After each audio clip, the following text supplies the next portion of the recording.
Hello, everybody, and welcome to Amateur Hour Sports. We are back. Finally, it's been a full week since we had any streams over here because I was on vacation in New York City on the weekend. Was box score watching as the Raptors, man, the cast of players available, they had an excellent game.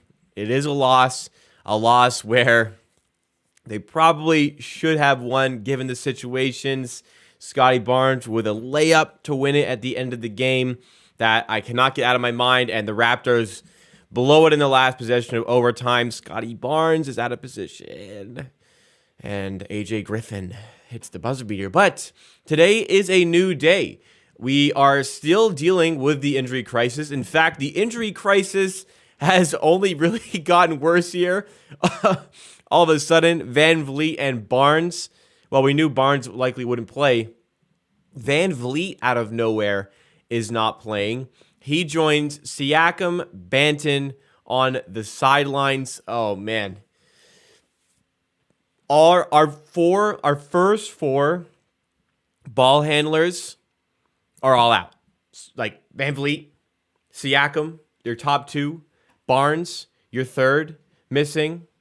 And Banton also out. I think it's going to be Malachi Flynn / Jeff Dowden game, kind of. Not looking forward to that. The camera quality sucks right now. Give me like 10 seconds to fix it. Hang on.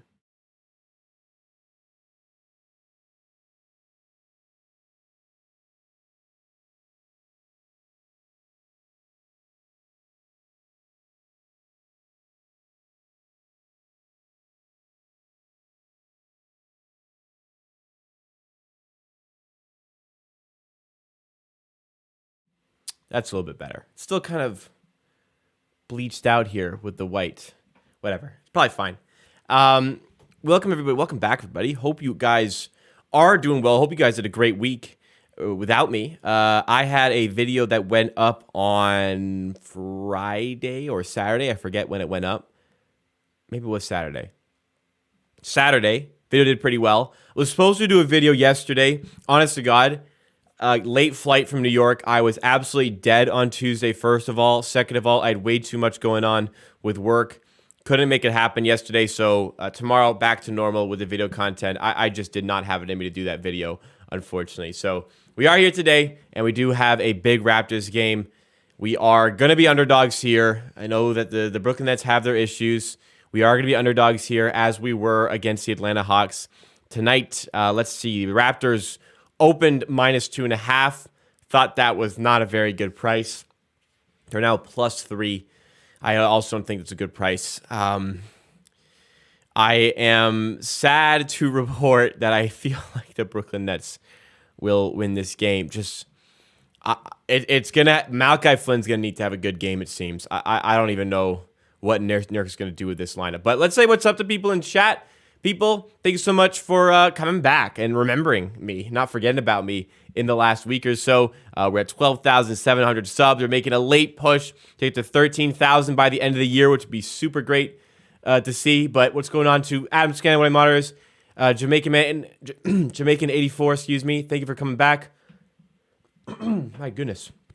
We have Howard Mann. How do you spell Lion Golf? I think it's L-I-E, but I actually don't know the answer to that question. I wouldn't say it was an embarrassing loss to the Hawks. Look at who we had available. They were at full strength. I'd say moral victory. Doesn't count towards the win-loss, but you can't say the guys didn't give it all out there and play a pretty good game. Winner one, what's going on? C's, what time does the game start? As Adam says, 7:30. D-Wiz, we got an Amateur Army vet in chat. Thank you so much. Russell Westbrook joined us. Man, get back to LA, bro. Stevie, though, out here. DJ Wilson probably just staring at his phone waiting for 10-day. You know, maybe it's going to be on the way soon. It's actually not a bad idea. Starting lineup, I'll have to check in just a second. D-Wiz, I was watching Canada game until half. Yeah, it's so unfortunate that, like, I kind of wish we just got, like, Belgium outplayed us in one, because it's so frustrating that Canada more than deserved to win that game, and unfortunately didn't. They lost. They played so well. Like, that was probably the max they could give. And I do a World Cup betting show on the Hammer Betting Network now. It's at 4:15 p.m. Eastern Time, Monday through Friday, on the Fine Margins YouTube channel. That's Fine Margins. You can look at that. And I talked about Canada a lot. And my concern is that they surprised Belgium, for sure. They surprised them a lot. Belgium did not anticipate Canada being this talented. My concern is that they've played their hand, and now Croatia and Morocco are going to have those scouting reports and maybe know how to combat what we had. But that was very sad because they played so well. Just the quality kind of played through because the Canadians could not get that goal. Click, what is happening? We ain't going to go far, having injuries. It's not going to be impossible to play catch up. Last year, we were 500, like mid to late December. Went on a huge run. You can't really define how good this Raptors team is based on a big pocket of the season without Siakam. I'm gonna reiterate that. If we lose today, it's a loaded East, but Siakam is not here, and we saw how good this team can be when he is available. So, we have to keep that in mind here. We played an easier part of the schedule without him. We played a harder part of the schedule with him. Man, if Siakam was there for that easy part of the schedule, I think we'd be well near the top of the conference. Still hurts for sure. Could have played better just literally, they dominated Belgium for 90 minutes. Unreal, man. Courtois played well, saved the penalty. It was a bad penalty, but yeah, David, I would have had Vittoria on the penalty or David. That being said, Davies was very confident. He wanted to take it. I usually let the guy that is confident wants to take it go and have it, but was poor pen, and Davies was piss poor today. So was David. I mean, Davies and David, two of our best players, if not the best, really, really played poorly, which was upsetting to see as well. But it's unfortunate. Large Raptors fanatic, salute real ones, protect the truth always. I don't know, referencing me, I mean, I made an amateur TV video about it today. Though the whole thing is you gotta understand. You this last 2 weeks without so many guys, including your best player, it's so difficult to play in that. And I see Nick Nurse getting criticism. What do you expect? What do you expect with all these injuries? You can't just produce winners out of tons of wins out of this cast here. It is unfortunate, but injuries are affecting this season a lot. Look at who's out right now. Look at the list, the lengthy injury report list. Did you see the bench that we had against the Hawks and we almost won that game? That was impressive. That was very impressive. So keep your expectations in check for this stretch right now. The reality is today is going to be a fucking tough game. There are our top 4 ball handlers are out. 4 guys who would be on the ball. So, obviously, Fred gets a ton of the touches. He's the main ball handler. Not here. So, we'd give the ball to Siakam. Not here. So, okay, we'd give the ball to Scottie Barnes. He's not here. Okay, well, disaster. Our best 3 guys with the ball in their hands are out. I guess we'll go with Delano Banton off the bench. He's not here. So, we're decimated. That's a great word, Chris. We're decimated. Matt with the super chat, $5 in the super chat. Matt, thank you so much for that, all that support. I've been working super, super hard producing the content, ladies, so I really appreciate that, Matt. Very, very grateful, everybody here, and thank you again. That super chat really, really lights me up. Really, really lights me up. So, I need it, man. It's been a long week doing daily NBA betting shows with the Hammer, doing daily soccer World Cup betting shows with the Hammer, plus a whole bunch of other stuff with the Hammer. Job's been crazy. Been worth it, though. It's great to be able to talk about sports for a living and also do it here. But running this channel, running the streams, running the second channel, running the betting channel, which is just once a week, but it's just a whole bunch of things accumulated together. It's been wild time. But hey, the support drives me. That's what it does. You guys drive me. I do it because I like it, and I do it because I know there's people out there who are grateful for the content, and I'm grateful for you guys to watch it. Don't miss a video. That's amazing. I'm sure, not like a lot of people, the real ones, watching every video, always liking, always subscribing. Thank you so much. Starting five. I actually don't have it. I'm going to go look it up right now. I keep getting derailed. IRC, we are past the hard part of our schedule. Travel-wise, back-to-backs gets easier. Yeah. So our schedule, I believe it trends to start the season kind of up, and then it gets easier and easier as the season goes on. There's tons and tons of games left. So I really do think that this team can turn around. Last season, around December, we were about 500, and I thought that we were going to stay there and maybe even fall below that. And then we ended up winning 48 games and going on a tear. So you absolutely can make up a bunch of ground. I've seen Scotty's out. Homesticks, thanks for letting me know. I actually had no idea. Okay, starting lineup is Malachi Flynn, Gary Trent Jr., OG Anunoby, Thaddeus Young, Christian Koloko. I wish I predicted it because that was the one I had in my head, but that is good. That is fine. You had to go with Flynn. It's fine. Hopefully some Jeff Doughton minutes. Trent OG, staples. Thaddeus Young is a staple right now. They have Thaddeus Young listed as a center. Dumb. And Koloko's in as well. Need a big effort. Need a big effort. OG's over 1.5 threes, juiced to minus 200. That's... 3 is plus money, though? What do you mean 3? Oh, to hit over 2.5. I don't have any strong leans on the props today. I was talking to Pips about 10 minutes ago, who I do the NBA betting show with. He was asking about Flynn's minutes because his line is 11.5. That's just, I feel like it's a good line. Even if he gets a ton of minutes, he's probably going to be more of a distributor. OG's 22.5. Trent is 21.5. I'm not sold on those. I think those are sharp lines. There wasn't really enough for me to want to play anything on this game. I've been mostly invested in the World Cup betting this afternoon for that show I do. NBA bets for tonight. If we want to talk about that, let's go into it. One of those I always do watch Raptors.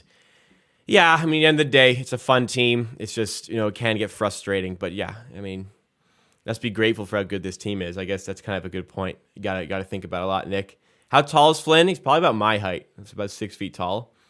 What was their backup center? Yeah, which is strange, but apparently he was good against the Hawks, ? Philly did it without big three. See if Raptors could do it without a starting five. Yeah, you're right. Brooklyn lost yesterday, a game they shouldn't have. So we'll see. Let's talk about betting. Today had a bunch of stuff on soccer. But for tonight, we've got the Minnesota Timberwolves. I got them at plus 100. They actually closed at 51. Minus 151. Wow, what a great bet. I'm on short bet on the Pistons, which has moved in the wrong direction, but I am taking a flyer on the Pistons. Probably going to lose that, but took a flyer.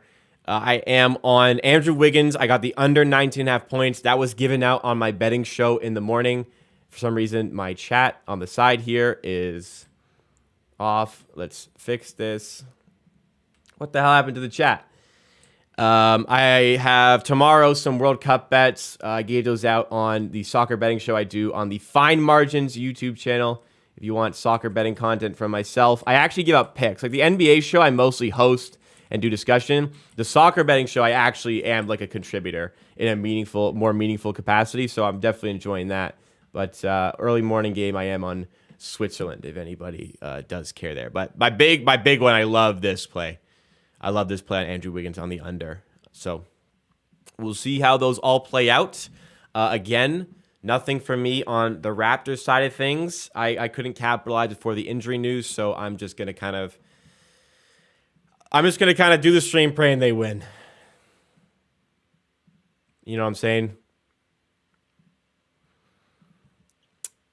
Nets gonna try hard. Well, we'll see. I actually got to check who's playing for them. I got to see that. I actually don't even really know. Flynn is taller than Fred. Is he? I actually have no idea.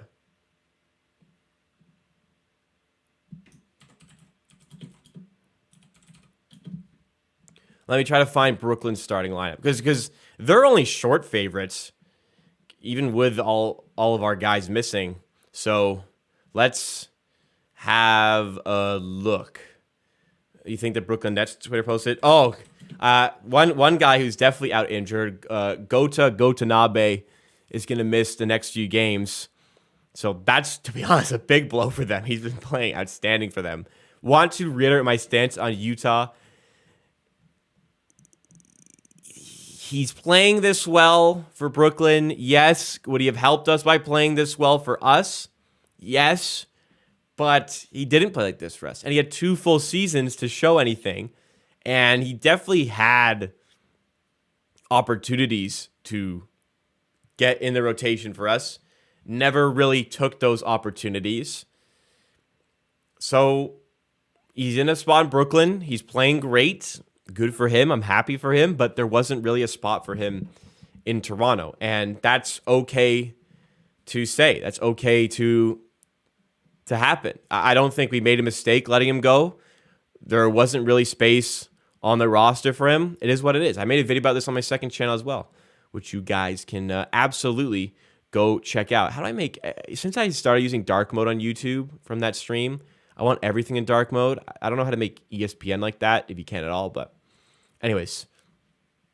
So notable injuries for the Nets. They seem pretty healthy. No Utah, as I mentioned. Seth Curry remains out. TJ Warren, I don't even know if he exists. Alanis Williams, another guy's out. Yeah, whatever. They have a pretty good team. They have a pretty good team here, and we're only +3. I know we kept it close against Atlanta, but I feel like that's a pretty good look on the Nets. Maybe I'm overselling the Nets here, but hey, let's go sneak out a win. You know what I mean? You want to see some Utah? I didn't because the last thing I wanted was him to drop like 15 points, hit 3 threes against us, and Twitter just erupt. Why did we get rid of him? What a mistake. Oh my God.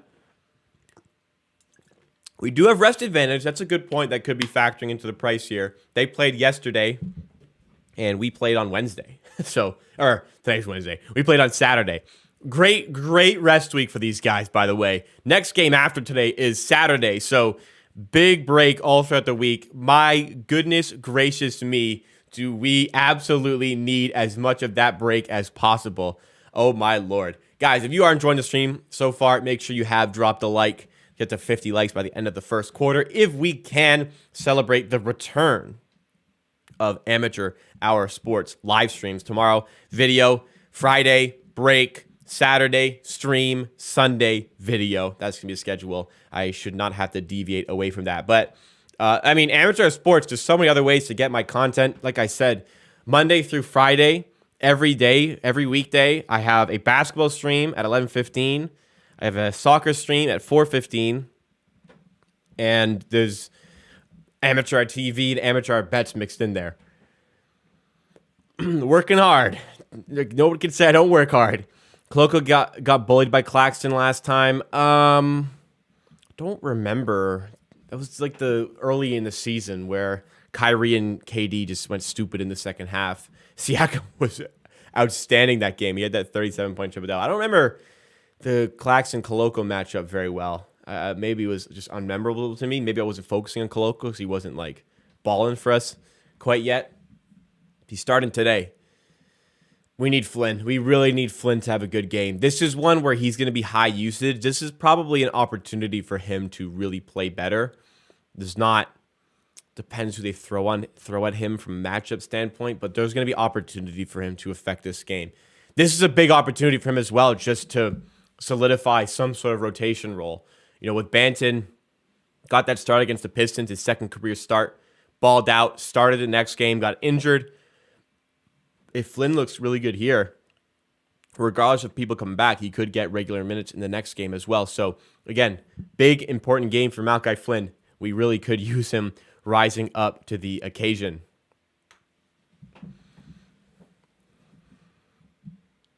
Ambassador Quan, what is going on? We got another Amateur Army vet in chat. You guys can become Amateur Army veterans yourself by becoming a member. Hit the join button under the stream. Only $4.99 Canadian a month to give that extra bit of support. If you want, you don't have to. You get the green outline on your name. You get the 95 beside your name, which becomes a 1 after 1 month of being a Amateur Army veteran. And you also get access to the emotes in chat. Just a little bit of extra fun. You know what I mean? If you're out here in the chat, appreciate that. Let me see. I got something else.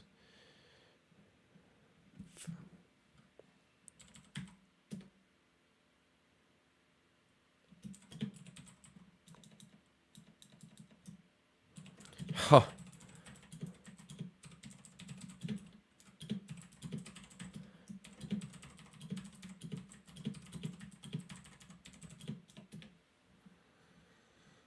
I was talking about Flynn. His points were at 11 and a half. They're now at over 16. It's now at 16 and a half. That is crazy.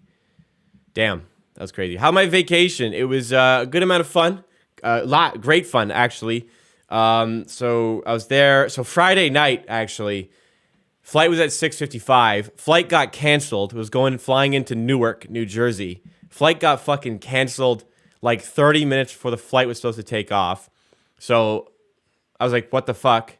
Because the idea was flying out Friday night, and you have the whole Saturday in New York City, right? So a flight Saturday morning, which I got rescheduled on, would have been a disaster and ruined the trip kind of. So bartered with Air Canada for a bit. They did not get us on another flight to Newark that night. Fortunately, 2 hours later, they did get us on a flight to LaGuardia, which is in New York. It was a longer Uber ride. I'm going to try to get Air Canada to pay for that Uber ride because of their stupidity with canceling the flight. End up getting there that night. Saturday was great. Saturday, I was with Adam and my other moderator, Roman, as well as my girlfriend. We were in New York City. We spent the entire day there. We were in New York City from like 9 a.m. to 12 p.m., so tons of walking. We did like 16 kilometers of walking that day, but it was a lot of fun. Did a bunch of stuff.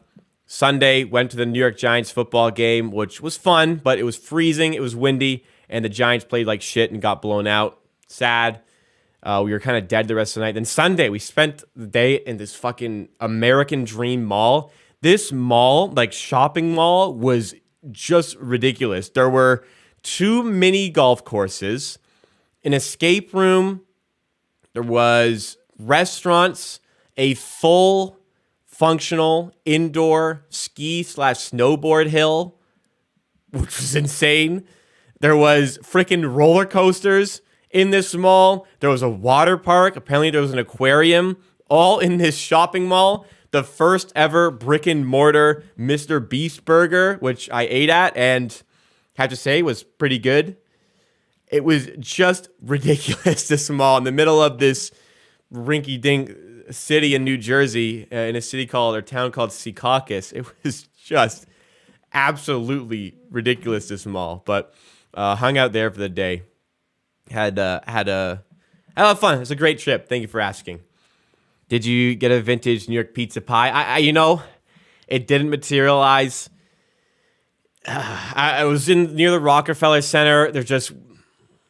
It didn't work out. We were only in New York City one day. We were kind of planning on going Sunday night as well, but it was we were so tired from the football game, so we were only there the one day. Did get a good, we'll call it a classic New York deli, but it was a good New York deli. I really enjoyed the deli sandwich that I got. But unfortunately didn't get that New York slice that I was talking about. So maybe I have to go back one day to try that. Did get Domino's one night in New York because we were in New Jersey. We were in the hotel. We didn't want to go out and get anything. And I got to say, I am a big advocate for Domino's, right? The Aki way. I should have asked. Yeah, I should have asked for a red velvet pancake, Fruit Loops ice cream, mozzarella stick, fried chicken sandwich. The Aki way. No, it was just a regular deli sandwich. Anyways, we got Domino's one night because we were just so tired from the football game and being out in the cold for 5 hours. It was freezing. And like I said, big advocate for Domino's. It's my favorite pizza place. That Domino's I got there, holy shit. I understand why people hate Domino's because that was some foul fucking pizza. It's hard to get pizza that bad, but the texture was off, a little chewy, not enough crunch. It was like kind of soggy. The sauce didn't taste good, and there was too much of it. It was bland sauce as well. It ripped apart way too easily. It was one of the garlic sauce. It was one of the worst pizzas I've ever eaten. And so in Canada, I guess it's different in the US, but in Canada you get like creamy garlic sauce as a dipping sauce. What they gave was like, I swear they just mashed up garlic cloves, and it was way too garlicky. It just did not taste good at all. It was brutal pizza. That being said, even the worst pizza isn't that bad. So, but I definitely look at Domino's in a different light. Won't change my opinion on Canadian Domino's, but I understand why people hate it. Sure, I can't do the Aki thing, but yeah, I didn't want I just wanted like a regular ass deli sandwich. I didn't need no like that fucking. So the Aki way is like a guy on TikTok who has a New York deli, and he just makes like the most ridiculous sandwiches. Doesn't even use like that good of ingredients, or they're not even that good at sandwiches. They're just crazy. Like a triple stack red velvet pancake as the bun with Fruit Loops infused into like chopped up steak with mozzarella sticks. It's just a absolute mess that you can't even eat and wouldn't even taste good. I don't know why that guy gets used, but no, that's not what I entertained. Should call him back. No, I mean it's just pizza at the end of the day. But it was brutal. It was brutal pizza. But anyways, can't forget the Bev. Never. I did not forget the Bev at my New York deli. I grabbed a nice 99-cent Arizona. Ooh, 99 cents. Arizona and Costco. Who does it better? 99-cent tall cans for Arizona. And Costco, the $1.50 hot dog combo. The GOATs. The absolute GOATs. All right, let's talk a little bit more about the Raptors here. We had our fun. Let's talk about the Raptors here, what they need to do to actually win this game. So New York is going to score points. They are going to score points. You're going to have to do your best to limit Kyrie, KD, whatnot, but they're going to score points. You got to find a way to produce consistent offense. I don't see a ton of willingness for them to move in transition, so I would try to run them off the floor. Just high-octane energy. That's the way you're going to try and beat them here. Maybe get yourself out on a run.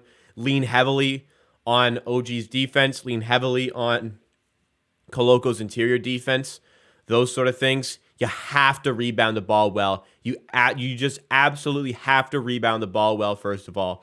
You have to limit turnovers. If you don't dominate the possession battle, you're just not going to win this game. You just got to stick to what you do best here. You're not going to out-talent these guys.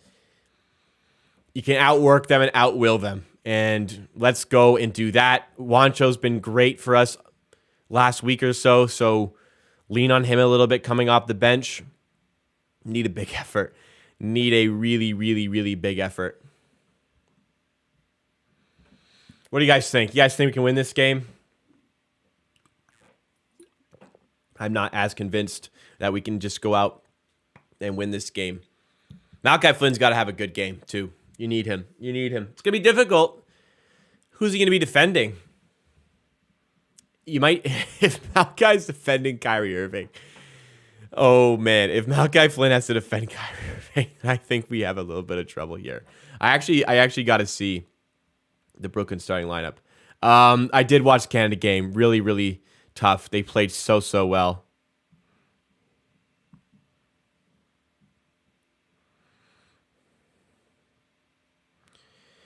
I'm on my phone. I'm trying to find the Brooklyn Nets starting lineup here. It's probably been out. Nets starting Simmons, Irving, O'Neal, Durant, and Claxton. So Coloco and Claxton. You'll have Thad. You can have Thad on. Maybe Ben Simmons. You're gonna have. I mean, I don't know if you can do that actually. You gotta have OG on KD in my opinion. Probably gonna see Malachi Flynn on Irving. Who's going to be on Simmons? Maybe Gary Trent there. Thaddeus Young on Royce O'Neal. I don't know. It'll be interesting. I'll actually kind of be interested to see out the gate how they line up here. I can't really pick that out. Malachi Flynn's got to have a good game here. And I'm looking forward to watching Jeff Dowden. Hopefully he actually gets some time here. About to surprise the Nets? I hope so, Herman. But yeah, Herman saying we're about to surprise the Nets. And then Brian, the very next chat, says Raptors going to get cooked by 40. It's one of those games where I can see us getting cooked. I can also see us surprising them with a win. It's tough to call. You never know what you get with this supporting cast. It's very difficult to judge with so many players out. Miracle is still above 500 with all the injuries. Raps are probably the most injured team in the league this season. That's the exact point, Connor, that I made on the Amateur TV video today. We are above 500, and we are in an absolute mess with injuries. Manage your expectations to what we've seen from this team this season, because it's so hard to maintain such a high level, right? It's a great point, Connor. I know we're hungry for this team to win and have success, but we're just not in a great position to do that, unfortunately, at the moment. New sub coming in, Marcos, the Marcos Amazing Gaming Channel. Thank you so much for subscribing. Welcome to Amateur Hour Sports. I really do appreciate that. Okay, I actually lied. I actually am going to try to sneak a bet in here. So Malachi Flynn was at 11.5 on the points. And like I said, moved to 16.5. I am now thinking and convincing myself that if I didn't like 11.5 over and thought that was a sharp line, 16.5, respectfully, is too high for Malachi Flynn. I'm going to try to sneak in that bet before the game starts. I don't have a lot of time to go and do that. Gambling's addictive. Just make sure you're always playing smart. Gambling is kind of a third income for me, right? So if I see like good lines to bet on, then I'm going and doing that. I am a frequent sports bettor at this point. If there's a good line, I go bet it. I think a misconception, this will be a topic in an upcoming amateur bets video. How many bets should you make? Some people say you shouldn't bet more than 5. You shouldn't bet more than 2. Just pick your best plays and stick to those. Me personally, if you have a good bet, fucking bet it. If you have 20 bets down, which sometimes they do in a day, like what's wrong with that? It's a good bet. It's a good bet, right? You have an edge, then just go make that bet. I don't think you should hold back on a good bet just because you have too many bets in play. If you're betting good stuff that long term is going to win you money, like you have a good viable strategy that is going to win you betting long term, like not 1 week, not 1 month, not 3 months, not 6 months, long term, lifetime good bets, keep betting them. Like there's no sense. Like obviously make sure you're actually betting good bets and get to a point where you're confident that you're making good bets, but fire away. If you've got an edge, if you got a good bet, fire away. Don't limit yourself, because the only thing that stops good bets is sample size. So if you decrease your variance by betting on a lot and they're all good bets, that's only going to help you. That's only going to help you. So, and you know, when you're betting a lot, there's going to be really bad days where you lose a ton of money. There's going to be really good days where you win a ton of money. It's the nature of the beast. There's going to be bad days. You have to get comfortable with your bad days. And you got to understand that good days, sometimes they come with the bad. You just got to make sure you're winning more than you're losing, or just you're earning more than you are losing. What sportsbook do I use? I have a great video for you, because today on Amateur Bets, I made a video called The Best Sportsbook to Bet on the NBA with in 2023. So go check that out. Spoiler alert, there's no specific one that's the best. It's all of them. They're all good. How much research we say because time spent on that on one bet would be... Sorry, what is this? How much research would you say if you cut the time spent on one bet would be... I can't answer. I don't even understand the question. I'm sorry. Later World Cup bet. I've been doing some consistent betting with the World Cup. Like I said, I'm doing that soccer betting show now, which has been a lot of fun. So I have been doing some bets. Today I went 1-1-1, so I broke even for today. I had Croatia win this morning.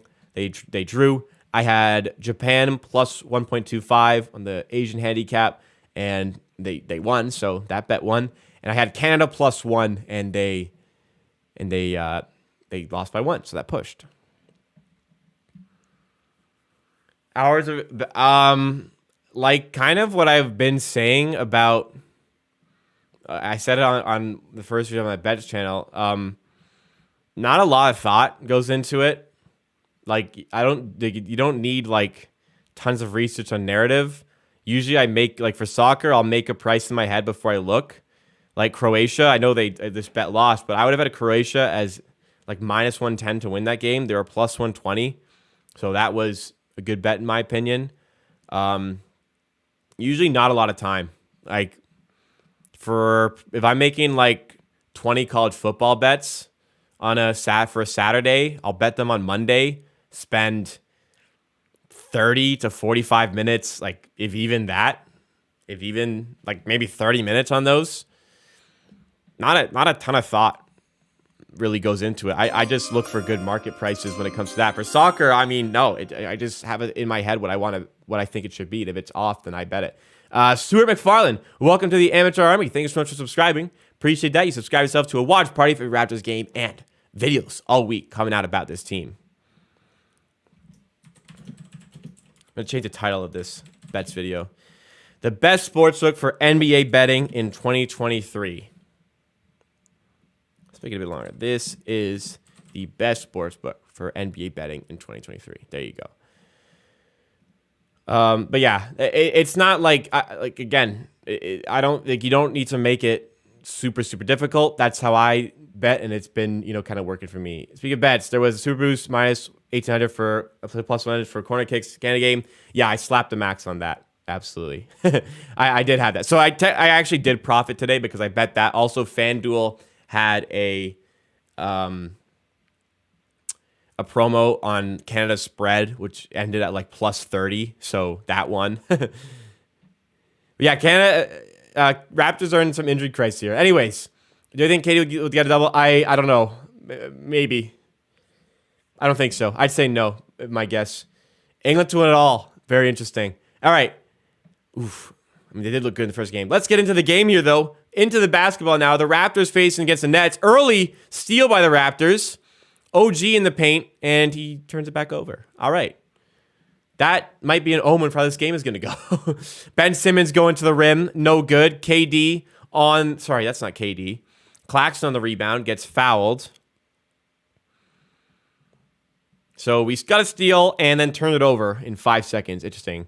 Yeah, we need a big game from Gary Trent. We want to win this game, we're going to have to get a game from Gary Trent. And Nick Nurse called him out about his defense this week. That was yesterday. That's going to be about the topic likely of my amateur sports video for tomorrow. Not been a great season for him so far, and it is a contract year, so he's really got to pick it up. Update the number. What are you referencing, Adam?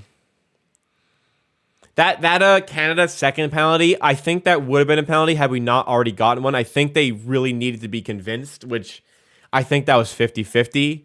And if they had any doubt, I think they don't give it because we already had one, which I guess kind of makes sense, but doesn't at the same time. Yeah, just frustrating altogether. The hashtag in the description.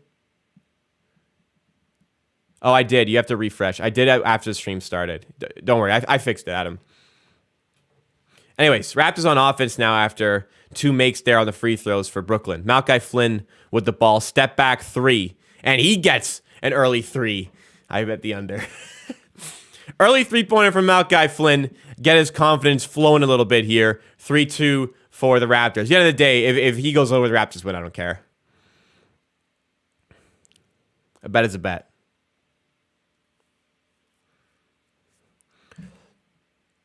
Outside for O'Neal for three. He's open, and he hits it from the same spot that he iced the game against us earlier on in the season. 5-3 for the Brooklyn Nets. Thank you, everybody, for coming back to Amateur Sports. Took the weekend off on my vacation in New York. We are back in it. You're excited to have me back. If you're enjoying the stream, make sure you have dropped a like.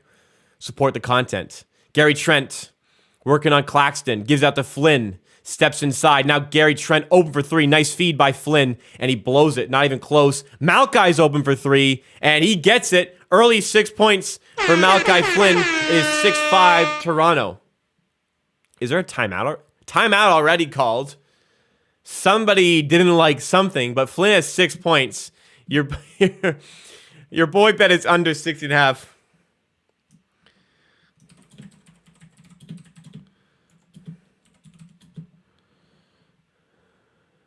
This.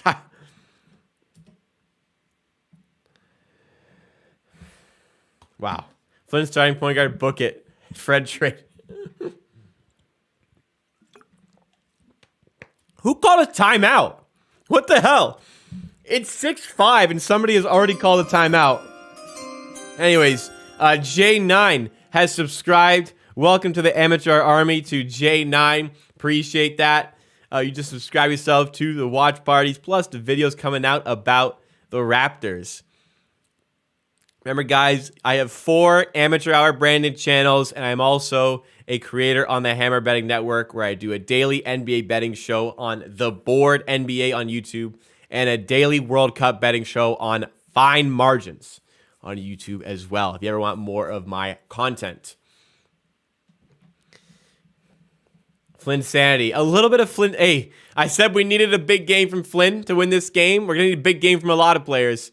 Flynn has 6 points early on for this team. There you go. Unfortunately, could not make it out there. I actually went to check. It was a little bit out from where we were.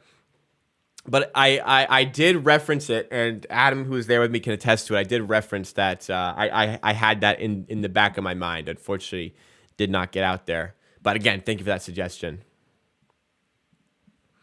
Katie wants to Nets to Trae Flynn. Man, Katie is so toxic. I can't believe he called out his starting lineup in a press conference. Like, could you imagine you're like Royce O'Neal and KD is in the media talking shit about you? KD listed the Brooklyn Nets starting lineup and said, what do you expect us to do with this team? Essentially. That's so foul of him. Joe's pizza could be named like 50 plus pizza places. To be fair, Aileen specified the street that it was on as well. So that helped out. Maybe it's Pro-Am Flynn. Who knows? He's balling early.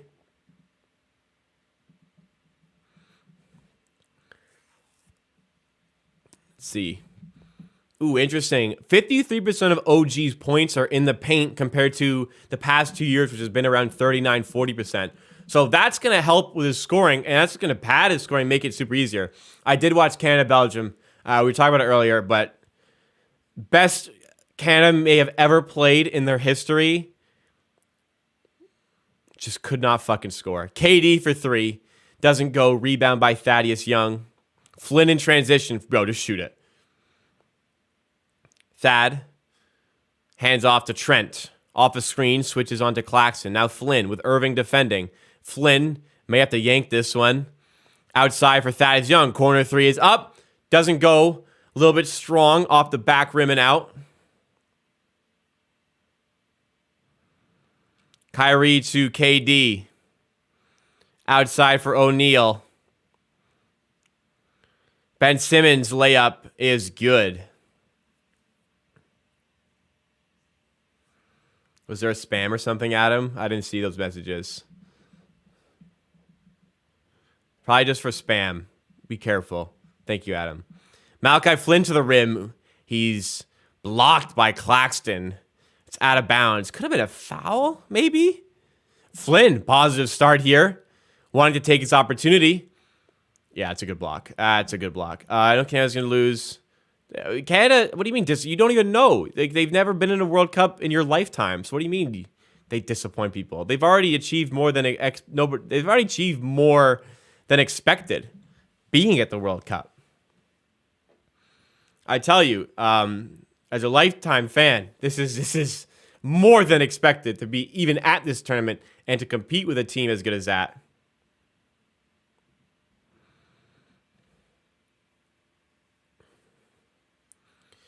Gary Trent is at the line here. He just hit the first free throw. With a chance to give the Raptors a lead if he does hit the second. Gary Trent been struggling recently on both ends of the floor. Nick Nurse calling him out as he misses the second free throw there. Ben Simmons to O'Neal. Now Kyrie Irving, corner 3. Gets the fucking bounce. I always say when I see those bounces that Raptors fans are not allowed to complain about bounces off the rim. Yeah, KD, I did see that. It was well off. OG attacking the paint. Puts up with the right, no good. Rebound, gets his own miss, puts it in. Way too strong for Claxton. And OG just needs to continue to be physical down low. Durant for 3. And he got it in transition of it.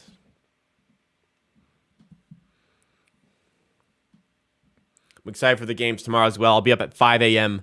bright and early watching Switzerland. I think there's a little flicker there on the stream. Sorry, we should be back to normal now. I just took in. I didn't stream on Twitch today. I'm an idiot sandwich. Gary Trent goes 1-1 at the line again. Come on, Gary. Simmons right to the rack. Little resistance, and he puts in the layup easily. Can't let him float over there. Thoughts on a Gary trade to the Warriors? I actually have not seen any rumors about that. Interesting. Koloko going up. He's blocked. Gets his miss. Blocked again. Gets his miss. And he's fouled by KD. Koloko heading to the free throw line here. What's the trade rumor of Gary to the Warriors? Is it just like a mock trade? Was it reported by somebody? I'm not like completely against trading Gary. I'm not really against it at all. Like, I like having him here. I'd like to re-sign him. If it's a good trade, I won't be too upset. I won't be upset at all if it's a good trade, to be honest. For Wiseman plus stuff, no. That you got to get some immediate. You got to get some immediate help if you're trading Gary. Like, you're not trading him for fucking a G League center and like other stuff. No. James Wiseman is not a centerpiece of a trade. As Claxton with the slam. Koloko hit both free throws there, by the way. Kuminga would be an interesting one to get. I say that. If you can get Kuminga, Moody, and Wiseman all of a sudden, I think you're in a really good position. Kyrie Irving for 3, no good. I'm high on Moody. I'm high on Kuminga. I think Masai would be as well. Claxton down low lays it in, and Brooklyn are scoring at will here. 19 points. Only 5 minutes into the game. Kuminga and Wiseman and a white dude? What white dude? Malachi Flynn drives, flicks it out. Nice feed. Gary Trent open for 3. Way off again. Gary Trent not doing enough, and KD slams in transition. Timeout. Yep. Timeout. Wow. Rough go here.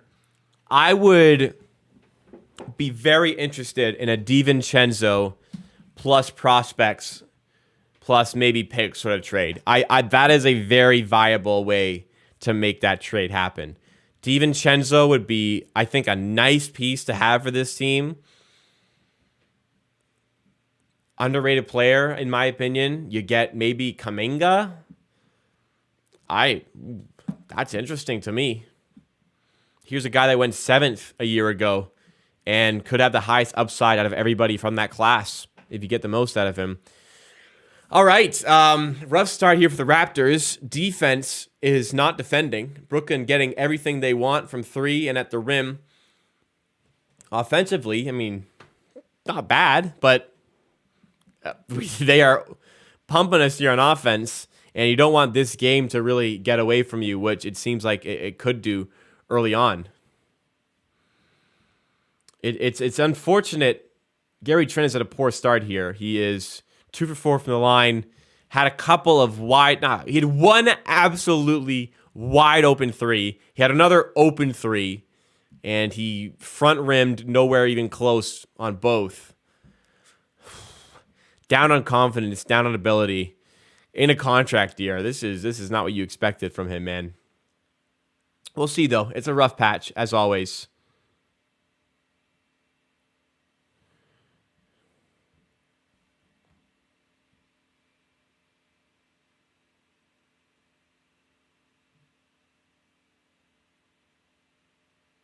Sorry, tweet for work.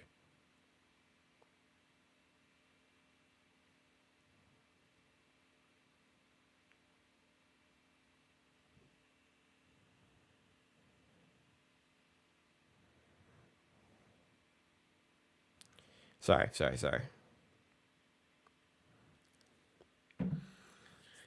I mean, I'm not a guy that forces up a trade just because a guy isn't playing well. You know me, I don't react like that to these sort of things. But Gary was a guy I was always sort of open to trading at some point, just because contract year, you got to pay Fred, open up some salary potentially.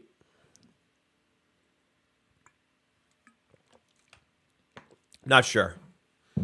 Trading a starter, though, you got to get a good return. You know what I mean?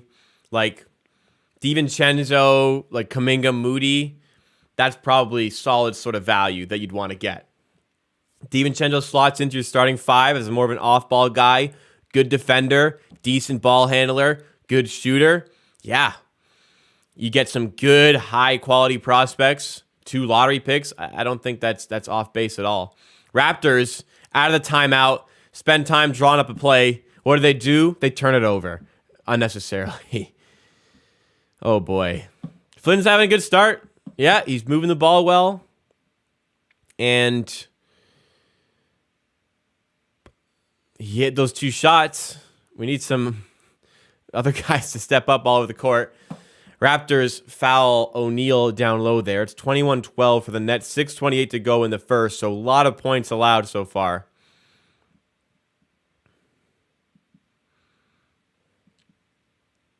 Drake is in the house for this one. And Matt Devlin has his fur coat. Ben Simmons out to O'Neal for 3. And the offensive onslaught continues. Flynn trying to pick up the pace here, but Brooklyn doubling us up early. 24-12. Need a run here. 19-6 scoring run. I would love Kuminga in this development system. OG in the paint. Using his size and puts it in with the right. Good makeover there. Good stuff.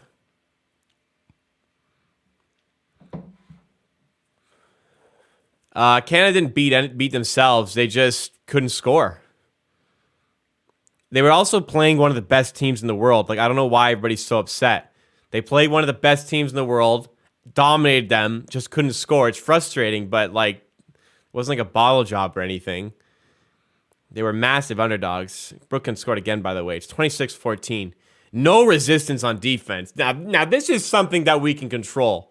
They're going to score, but we can definitely control the degree of difficulty in these shots. And it's just not happening right now.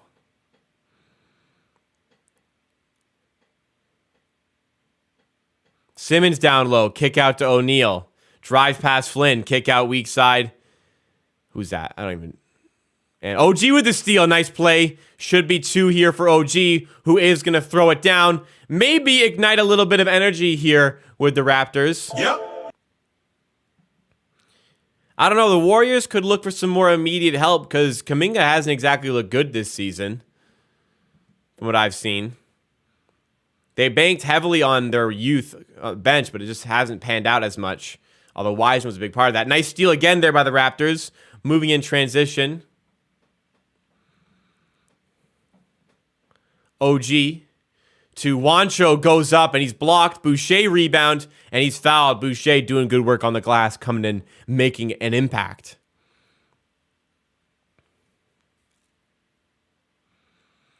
I'm sure they'd be open to getting Gary as a 6th man for their bench. This is actually an interesting angle. Can you get Kuminga and Moody in that trade? I think they're going to want to move off of Wiseman in this trade. If you get him as a sweetener, taking a flyer on a guy who went 2nd overall a few years ago isn't the worst thing in the world for me. It's obviously not a good location for him.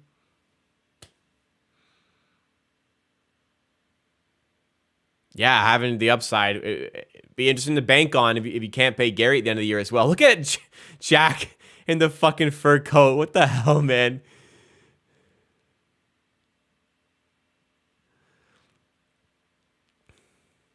Durant flicks out now to Joe Harris, corner 3. Doesn't go. Rebound by OG. Yeah, it's a rough lineup here. Can't have high expectations. OG for 3. No good. And other than the early Flynn threes, I don't believe the Raptors have hit a 3 since then, despite good looks. O'Neal open for 3. He's wide open for some reason.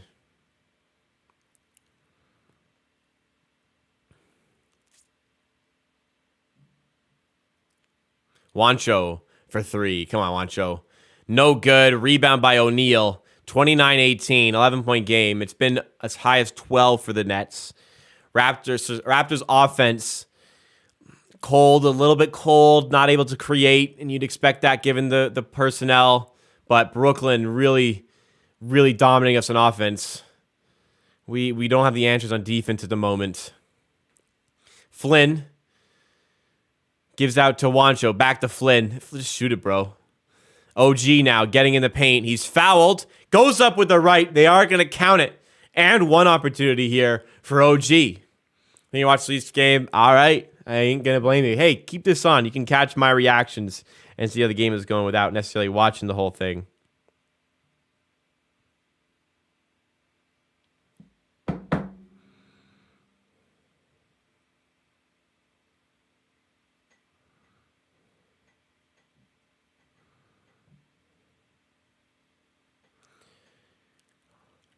OG heading to the line here to cap off that 3-point play.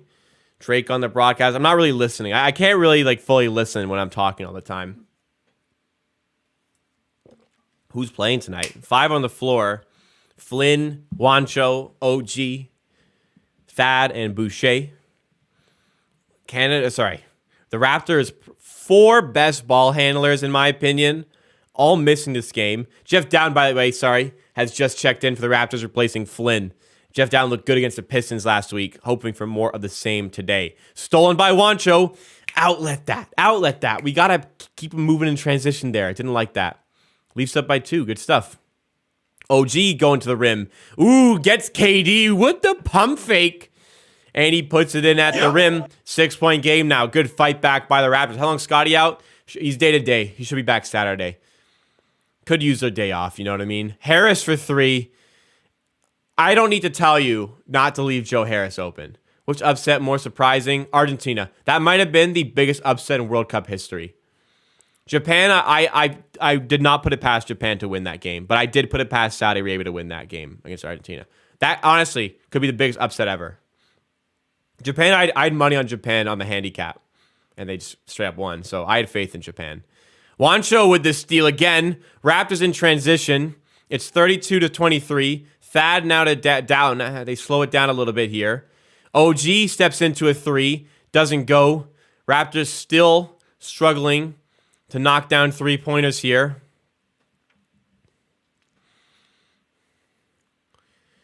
Malka's got the 2 early threes, but other than that, it's been ice cold. Elbow jumper there. Smooth. Who was that? Is that Cam Thomas? Can't make that. I'm so sorry. Can't make out who that is. Thaddeus Young backing down Harris. Goes to his left with the left. No good. Rebound by KD. Here come the Nets again. They're up by 11.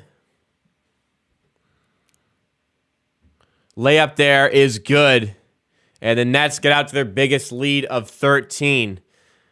Just the amount of points we're giving up here. I don't care who's playing. That's rough. They're going to end the quarter with 40 points.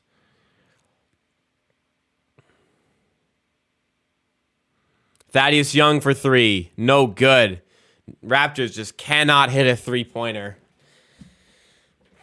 And not enough shot creation side. Defense is slow. The Nets score again in transition. Just no resistance on defense. Pretty horrible work ethic right now from the Raptors defense, I got to say. 9-0 run, just when you brought it back to a manageable amount. 9-0 run. 10 on the shot clock for OG. 30 seconds to go in the quarter. OG, Dowtin corner 3 is up. And Dowtin knocks down the corner 3. Big shot there. Back to a 12-point game. Man, oh man.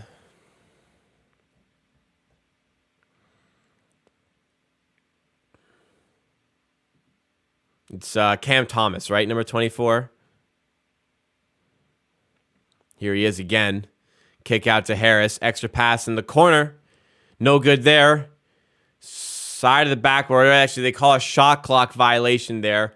1.6 seconds for the Raptors to find something. Likely nothing, but... I mean, yeah, if I was talking to Drake, I'd probably ignore the game too. I don't blame Matty D. Juancho, half court three is no good. And that was bad. That was bad. I don't care who's missing. That was bad. Effort-wise, performance-wise, the guys that are out there are better than that. Much better than that. That was a tough watch. At the end of the first, down by 12. You allowed 38, which is too much. OG's playing really well. Gary looking like the start of another big fat dud from him. Malka hit those early 2 threes. Only guy who has hit a 3 for the Raptors. Jeff Dowden added one in. They're 3 for 11 from 3. I mean, yeah, the half-court offense is going to struggle. An important player like Gary Trent, who you expect to help, isn't, and only got 5 minutes as a result. As low as we are for people, only got 5 minutes there. We'll see if that improves the rest of the game. The Nets just killing us with a lot of different players. A lot of guys scoring. O'Neal is 3 for 3 from 3. Christ almighty. Cam Thomas came in, got 3 minutes, affected the game. It's a lot of game to go, so I ain't going to get too flustered over it. But, yeah, they're shooting way too well, 71. We are horrible from the field, and that is the reason why they are up by so many points here. They're winning the rebound battle as well, mostly because we can't hit a shot, and they're hitting everything. I mean, the transition defense, and even the defense in general, the lack of resistance here, they are just finding a lot of easy looks for themselves. I'm not asking for a win tonight because I know the injuries and whatnot. I can ask for a better performance than that, surely, though. Scoring 26 isn't that bad. You're right. It's allowing almost 40.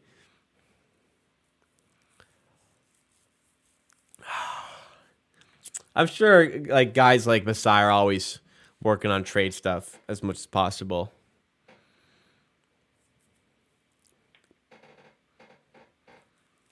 Yeah, they're scoring like crazy. We gotta be better. The defense to be better. It starts from an effort. It starts with effort, you know.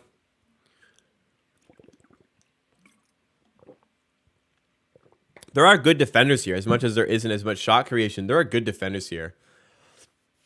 In Kawhi's inbox, I don't know. Kawhi never plays basketball.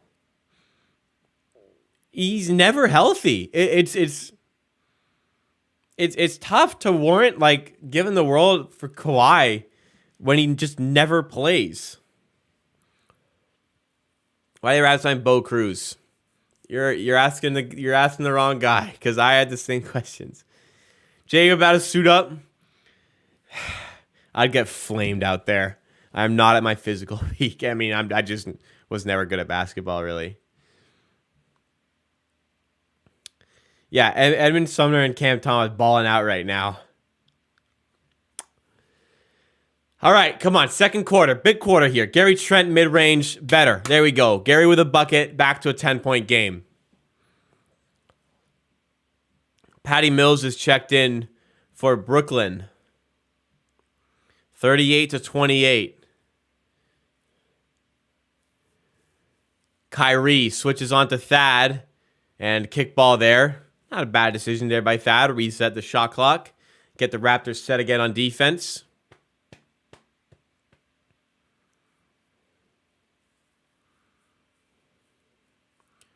Mills inbounds to Simmons. Thank you, everybody watching. Make sure you've liked the stream if you've not done already. Patty Mills open for 3. Leaving a lot of good shooters open for 3. Our 9th different starting lineup of the season already. That is just a testament to the injury troubles. Down for 3, no good. Juancho tips it in for the Raptors, back to single digits here. 9 starting lineups, and this is our 18th game. This is what I'm saying. You can't have high expectations when you're always flip-flopping like that. We signed Doug Flutie for offense. Oh, yeah, somebody mentioned the Argos earlier. Shout out the Argos for winning the Grey Cup. I don't care about the CFL, but it's I guess if anybody's going to win, it better be a Toronto team. Gary Trent for 3, and there we go. Gary Trent hits the three-pointer. Raptors go on a nice run here to chip into this lead. It's now 38-33. Harris open for 3. Transition defense struggled, but Harris doesn't make us pay. Gotta get back on makes. Like, you can't get caught out on a make like that. Come on. Trent, can he hit this one? Spins in mid-range, and yep. Gary Trent Jr. lights a fire, has 7 points in quick succession, and all of a sudden, I'm sorry, Gary, right back in this game, 38-35. It was 38-23. I believe it's a 12-0 run here by the Raptors to start the quarter, and we're right back in it. Right back in it. It's a 9-0 run, excuse me. But I think it's a 12-0 run overall, question mark? Doug Flutie was a winner, man. Shout out Doug Flutie.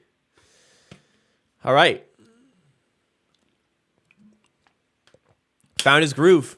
I guess I let it get to me a little bit too much, but here we are, 38-35. Defense is going to be the name of the game here because we know the Brooklyn Nets can score at will if you allow them to do so.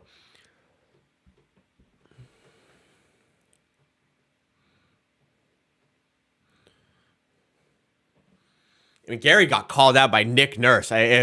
So what I think Nick Nurse's strategy typically is, he will like really be on a guy to improve in a certain capacity. So Gary Trent needs to be better on defense this season. I'm sure they've really tried to talk about that with him so far in the season.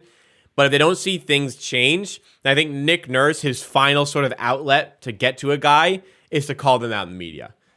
Get their name out there, and that really should like light a fire under a guy. So I think that's the strategy that he has here with Gary Trent. The strategy he tried to employ with Achua earlier in the season before the injury. We'll see if it works because he's had a rough couple of weeks here when we need him a lot. Be a football. You're gonna hide in your room for 7 hours tomorrow with a bottle. I got too much work, but I've got World Cup all day. We've got Thanksgiving, NFL. I am very, very excited for sports watching tomorrow. It's going to be what I got to work and do, like YouTube stuff, got to do my job. So it's going to be tough to really invest myself into the sports. But I am absolutely pumped for Thanksgiving, NFL, and World Cup as well. World Cup, best time of year for me. I mean, it's fun to have the World Cup in the summer when not a lot of other things are going on, but there's just something magical about having it right now. You know, you've got NBA at night, World Cup during the day. You got NFL. Right now it's Thanksgiving, so you got that to enjoy. A lot of great stuff to look forward to. No NBA, NHL tomorrow, though, which is strange, but focus all on football and on the World Cup, as I mentioned. Did I end up going to New York? Yes, I was in New York from Friday to Monday. That's why there's no stream on Saturday.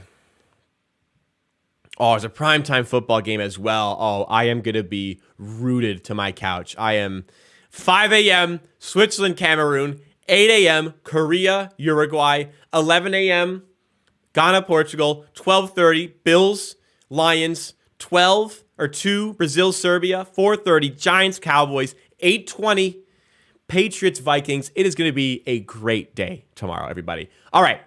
No basketball, though, sadly. O'Neal with the ball, out of the timeout. O'Neal, step back 3. His first miss of the day. You're not working tomorrow. Oh, lucky boy. I got some bets down for both football and soccer. So we got a great day. Giants, Cowboys. Giants going to get pumped, but at least they're going to play. Juancho in the paint. Layup is good. Nice take by Juancho on the interior there. You watch all the soccer games? Yes, I do. And I do coverage of them every weekday night for my job. I do a soccer stream. Fine Margins YouTube channel if you want to check it out. But I also am if you guys, you might come as a surprise, soccer has always been my first sport. It just happened that I enjoy the basketball content side a little bit more, but I love watching soccer. I watch every game. Raptors on a 16-0 run on that make there and now lead 39-38. What a run. It was 38-23. It was bleak. But man, 16-0 run. What the fuck? Up by 1 now. What a lineup we have out. Doughton making some things happen. And Gary Trent as well. And there they go. They end the run there with a Simmons dunk. And they take a lead again, 40-39. The 29, we're going to... Gadgets, a little bit premature there, buddy. Doughton, short jumper is rimmed out. There's a loose ball foul against Cam Thomas, so Raptors will get the ball back on the sideline. Sports, I like NBA. I only really watch the Raptors. NFL, I watch like every single game, and Premier League, I watch every single game pretty much. World Cup, I watch every game I'm watching. I'm watching every game. Yeah, Adam just linked the YouTube channel I do soccer content on. Every weekday at 4:15, I do a World Cup betting stream. So check that out if you care. Juancho for 3. Air ball as the shot clock was winding down. You played Canadian football, so softball. Oh, that's cool. If you play like football as like a youth in Canada, do you play CFL rules or NFL rules? That's actually interesting. Patty Mills, corner 3, rims out.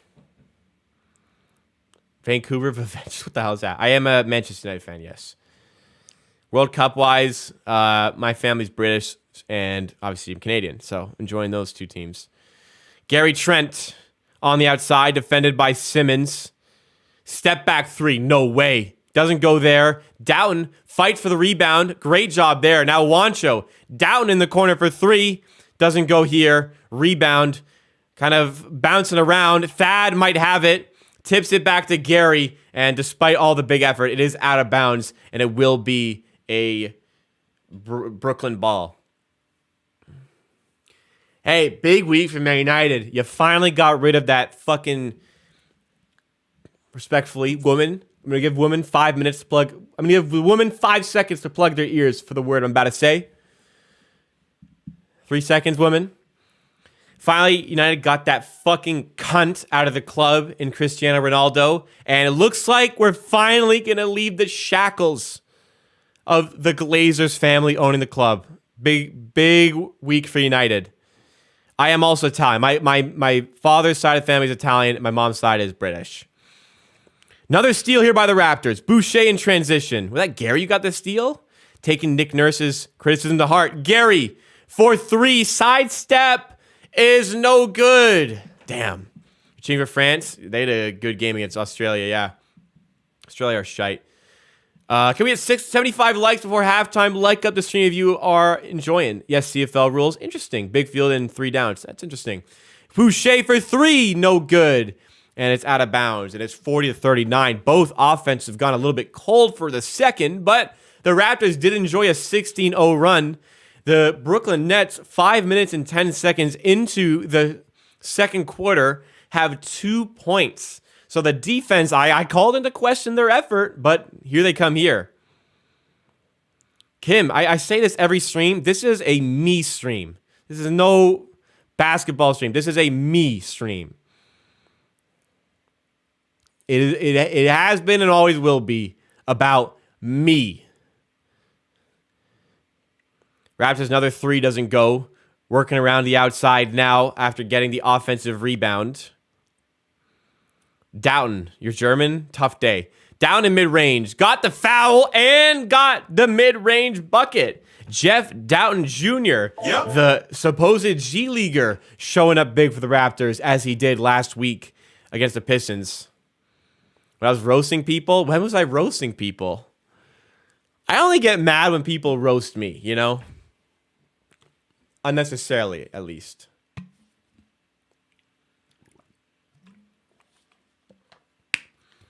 (41-40). Doughton can make it 42 with the free throw. And he does. 42-40. 12 bench points for the Raptors. They've helped us out here. 2 points for the Brooklyn Nets halfway through the first quarter. Boucher almost gets a steal. Instead, it's Morris for 3. Yep. Got it. I get mad when players get unfair criticism. Yes, that's what probably frustrates me the most. Recency bias to a poor stretch is really annoying to me. Like when people wanted to trade OG at the start of the season. I was like, what are you smoking? OG, speaking of, slashes to the rim, but an offensive foul. What did he do? He literally just Nick Nurse is going to challenge this one. He's in the paint. He gets by. How on fucking God's green earth are we calling an offensive foul here? It's the knee, but he's clearly making a basketball move. That is so strange. I need a girlfriend. Yeah, already completed it, so I don't know what you want me to do. I get sour over damn near anything. Get fucked. I don't know what to tell you.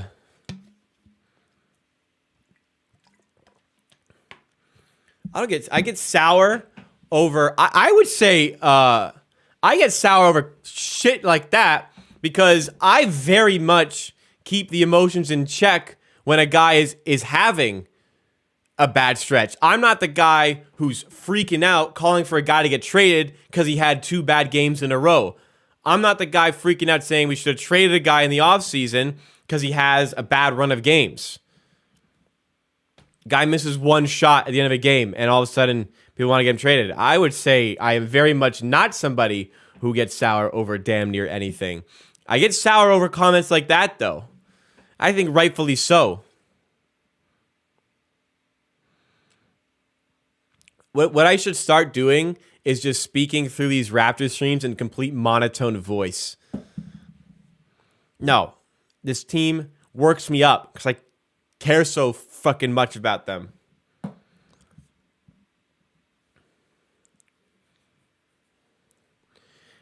We'll see. I mean, I think we're challenging this. The knee does come up. It is completely incidental, but I just feel like NBA refs aren't going to overturn this. What did you think of Canada today in the World Cup? We talked about it earlier. Outstanding performance. It's a damn shame they could not score, but they were so good today. It's more frustrating to me that they should have won the game and they lost than if they just got outplayed. You know what I mean? But happy they played well. I'm worried that they played their hand, and Croatia and Morocco are going to see that now. That's my only concern, but need to score a goal this tournament. We can't do another tournament no goal. Anyways. All right, let's see if the challenge was successful. Can you just say what happens in a monotone voice? That's what... Was it unsuccessful challenge? I'm not sure what they called here. The knee hits Ben Simmons there. It looks incidental to me. I completely disagree with this decision, but they do call it an unsuccessful challenge. I disagree, but they called a foul. Brooklyn are on offense here. Claxton to KD. Wide open 3 for Cam Thomas. Raptors don't close out. Don't get the rebound either. Morris with the rebound. Now Cam Thomas. Dribbling around the outside. Gives it to KD. Back out to Thomas. Has some space. In the paint. Floats it up. No good. Good rebound there by Boucher. Fought through a lot of bodies there. That was decently impressive by Boucher. Trent to OG. Now Flynn drives in. Good pass down. Extra pass. Gary Trent for 3. Airballs it. Yeah, that's no fun. That's no fun. And I'm petty, so I did that for petty reasons. Morris for 3. No good. Rebound by Boucher. Too much opinion. Watching golf. Should I do a golf quarter? Malcolm Flynn mid-range. Doesn't go. Rebound by Boucher. And a loose ball foul called against. Watching golf with your husband. You know, betting on golf has gotten me a little bit more into it, but I don't bet on golf really ever, so I can't watch golf. Playing golf's fun, not watching it.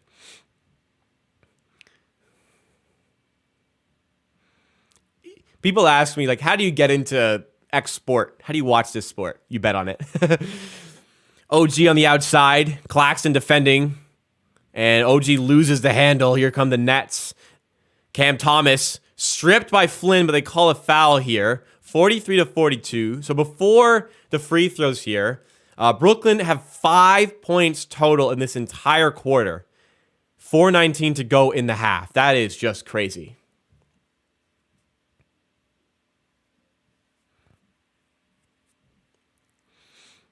You know, sometimes the stream just gets me thinking. Like when people, if somebody doesn't like the way I'm doing the stream on my channel, it's like working retail for a company, like $1 billion company, and a customer threatens your business when you make no money on commission. Well, I just won't shop here anymore. Good. Get out. I don't have to help you anymore. This is what it's like with stream. Like, if somebody genuinely has an issue with the way I do stream, I'm not suggesting anybody has had that issue today. I'm not trying to keep you here. You know? Flynn in mid-range doesn't go. Koloko on the glass, another offensive foul. Okay, ref takeover badge has been activated here. But it's like I just kind of, all of my content has always been how I want it to go. You know what I mean? Like, obviously, there are certain things I'll do to cater to the viewer and viewership in general. But ultimately, like, it's stuff I like to do, right? Kevin Durant in mid-range got it to go. I mean, that's just his thing. I didn't work at Home Depot. I worked at Adidas. And another offensive foul. So turnover is really affecting the Raptors here. I'm going to the manager to cash because you don't have the product. Sure. It's like, you know, there's other Raptors YouTubers out there who do your thing. You know, if you have an issue with the way I do it, I can guess it's different to the way they do it. Then go watch theirs. I don't know what to tell you. And an offensive foul called on Brooklyn. Refs on their knees for themselves here or something because they just keep blowing the fucking whistle.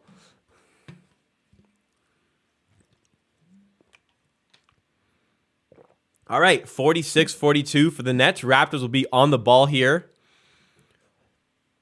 3:36. Wait, it's 44-42? Did we... I think I may have just spoiled the next play for myself. Clock issues. Can anything go right today or what?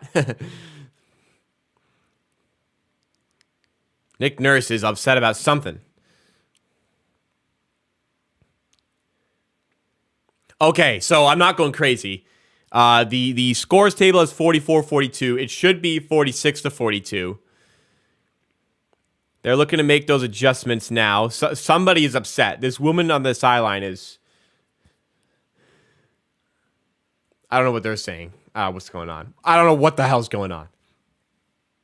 So it's 44-42. Okay. Okay. Flynn. Outside. Juancho, corner three. Way off, man. Juancho does the things I thought he would be bad at. He does them well. And the things I thought he'd be good at, he doesn't do them well. Claxton, stolen away by Gary Trent. Raptors chance to tie or take the lead here. Flynn for three. Doesn't go. Rebound by Durant. 6 points early for Flynn. Nothing since, but unnecessary turnover by Brooklyn gives the ball back to the Raptors. It is 44-42. This is wrong here. Anybody got plans to be at a Raptors game?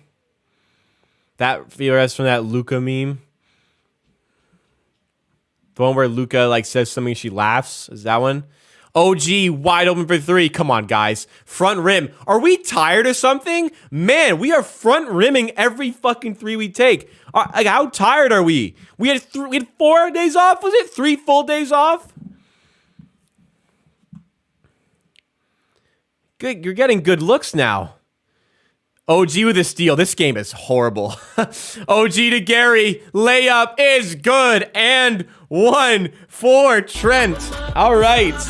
From a neutral perspective, this game has been very sloppy from both teams. Here we are, 44-44. Raptors have held the Brooklyn Nets to just 6 total points in the second quarter thus far. 2:24 to go. Gary Trent coming into this game now. I believe that puts him at 11 points. So good half for him after a rough start. 45-44 Toronto, contrary to this scoreboard. I don't know why ESPN don't fix up here. This is an ESPN website that I'm pulling the score from.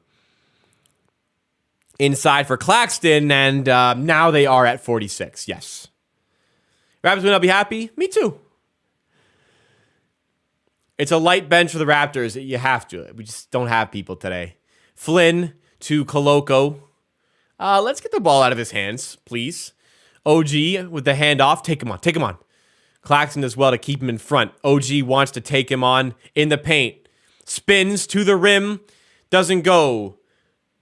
They want it. Raptors bench or somebody. Barnes, I think, wanted a foul. They won't get it. And one there for Brooklyn. Is that Sumner? Yes. Score, please. It's over here. Kib, you work this late at night?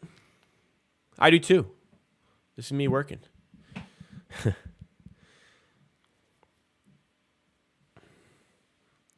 I'd hate to have an actual job at night, man. Like a not that this isn't, I guess this maybe most people say it's not an actual job, but I would hate to miss Raptor stuff.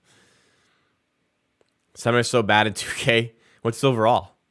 And Sumner with the steal and in transition, and he lays it in. 50-45. Fairly out with a non-COVID illness again. It seems like there's something going around with the team. Flynn and foul. Defensive foul. So 1:11 to go in the second. Raptors were down by 15, went on a 16-0 run, and have kept the game close ever since. Brooklyn have now 12 points in this quarter total, with Koloko heading to the line here. Sumner has 16 points. My goodness gracious me. Are you serious? Koloko at the line misses the first one. Does Sumner actually have 16 fucking points here? No, he has 6. Don't do me like that, man. Don't do me like that. Celtics at 55-42 without Tatum as well.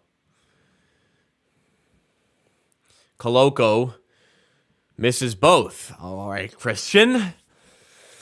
Raptors not shooting the free throws well. 1 minute to go in the second. Come on, get some stops. Close it out. Close it out well. Cam Thomas to Morris in the corner. Fumbles the pass, else he would have had an open three. Durant. Stolen by Thad. Transition look. OG. Going to the rim. Oh, and he throws down the dunk right on top of Kevin Durant. Man, every time KD plays the Raptors, this guy gets posted. I swear to God. 50-47. Thomas to Sumner. Stolen by Trent. Raptors coming again in transition with Trent. Going up with the layup, no good. Rebound is tucked away by Thaddeus Young. Here we go. 50-49 now. 26 seconds remaining. Shot clock separated by 7 to the game clock. 9 on the shot clock. KD on OG. Little one-on-one action.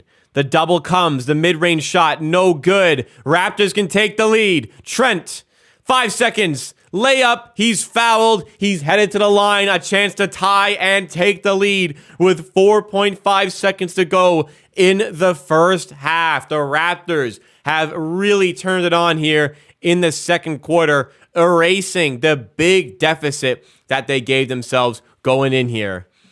That is the garbage man. I love it. Does the dirty work. Don't ever let somebody tell you that being a garbage man is a bad job. They got great pay, excellent union. Don't sleep on garbage men or women, for that matter. 50-50 after Gary Trent hits the first. Second free throw up now for Trent, and that's good as well. Raptors lead by 1 with 4.5 seconds to go. This is wrong. This scoreboard is wrong. Sumner in transition. He's blocked by Koloko, and that will end off the first half. What an effort. Raptors were down by 15. They said, okay, and went on a 16-0 run. That was only part of it, and the Raptors will end the half up 51-50. ESPN is saying it's 52-51. I don't know who to believe, but the scoreboard on the game says 51-50. We'll see if anything changes at halftime, if they put those points back or whatever they do. Here we are. If Brooklyn loses back-to-back against majority bench team, everyone in the organization just be fired. Yeah, I would agree. I would absolutely agree with you. The Sixers had nobody yesterday, and Harris balled. And the Raptors are missing their 4 primary ball handlers and are winning. But long game to go. Good second quarter by the Raptors. We'll recap here as we go through the box score. So first quarter, Raptors looked bad. It was 38-23 at one point, but at the end of the first, it was 38-26. That was the first 3 of the 16-0 run the Raptors put together to end the first and start the second quarter. Really took it to Brooklyn. And I was questioning in the first quarter more so the effort defensively, because 26 points isn't that bad, especially considering the players available. So many injuries with this team. No Van Vliet, no Siakam, no Barnes, no Banton. My first 4 ball handlers in order there. So we go to Malachi Flynn, who starts the game, was 2 threes and then doesn't do anything else from a point standpoint. Rest of the half, 3-point shooting sucked. Defense even worse. There was no resistance on the interior. They had like every look that they wanted, and they made us pay. So we just turned it on. We started bringing the effort, limiting the open looks, rotated a lot better. Whatever adjustments made by Nick Nurse were great. The players in general just turned it on, and we smothered them second quarter. 25 points, which is a good output for a quarter. It's decent. It's fine. But we limited them to just 14 points in that quarter. As a result, we now see, this says 52-51. TSN says 51-50. Whatever, it is a 1-point game for one team or the other. OG's been great. He had a great first quarter. Was fine in the second quarter. He's 6 for 12. Trent came more alive there after a rough start to the game. He's not shooting very efficiently, but he is padding up some points, and it is needed. Thaddeus Young, the garbage man, doing the garbage work, but 4 points, 7 rebounds, 4 assists, 2 steals is a very impressive stat line for a single half of basketball. Off the bench, Hernan Gomez look at this guy. He's 2 for 7. He's 0 for 4 from fucking 3 with 5 rebounds and 3 steals. I thought that he would just be a shooter who's not that good of a shooter, does some other things like handles the ball okay, that stuff. I thought he'd do that well. He's not doing those well. But I thought he'd be bad on defense and on the rebounding. But he's good at that stuff. It is very strange what we are getting from Bo Cruz here, Juancho Hernan Gomez. But it is the guy that we have. He's +5. He's 0 for 4 from 3. Get this guy shooting on top of adding this stuff, and we have a real player here. Jeff Dowden was great in his minutes off the bench. I found he should be getting some more consistent minutes for this team, I think. Going to the team stats now. 1 second, let me get there. Going to the team stats now. Field goal percentage came back down to earth for them. They had 71% from the first quarter. Came back down, like I said. We're shooting the ball poorly, but I knew that we would probably get outshot from a field goal percentage standpoint. You got to win the possession battle. 51-39 in field goal attempts. We have taken 10 more free throws. We are out rebounding them by 4. We are forcing up 5 more turnovers. Tons of great things here by the Raptors. You got to understand with the personnel that is out, we won't be able to maintain their same offensive level. That being said, I don't think they can maintain our same hustle level, and that could be enough to win the game. Hustle, no pun intended, on Bo Cruz, the movie. Listen, yeah, you play defense for the Raptors, you'll get rotation minutes. You help get stops. Nick Nurse is a guy who cares more about that. Okay, so I'm going to assume the score is 52-51 and there was an error somewhere. So we're down by 1, but hey, we're right here in this game regardless. Any bets today? I actually do have the under on Malachi Flynn points. Tell you what, after 2 minutes when he had 6 points, it looked bad. It looks pretty good at half, but tons of game left to see. I also have the T-Wolves money line, and I took a flyer on the Pistons money line, which was a quarter unit, so little money. Minnesota up by 2 in the third. Detroit is later today. I also have the Wiggins under on points. I got it at 19.5 this morning before it moved to 17.5. Yes, those are my bets. Okay, I need to go fill up my water. Surprise, surprise. I'll be right back, guys. Please do not go anywhere, and we'll be back for the second half very, very soon. Give me like 2 minutes. While I'm gone, please drop a like on the stream if you have not done so already. Goes a long way to supporting the channel. Thank you. Enjoy some music while I'm away.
All right, are we in for the second half? No, we're watching Bullway commercials.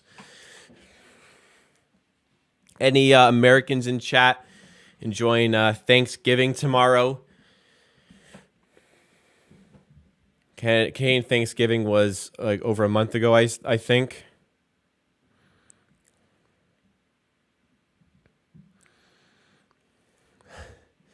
Chat got thirsty while I was gone. God, what did I walk into here?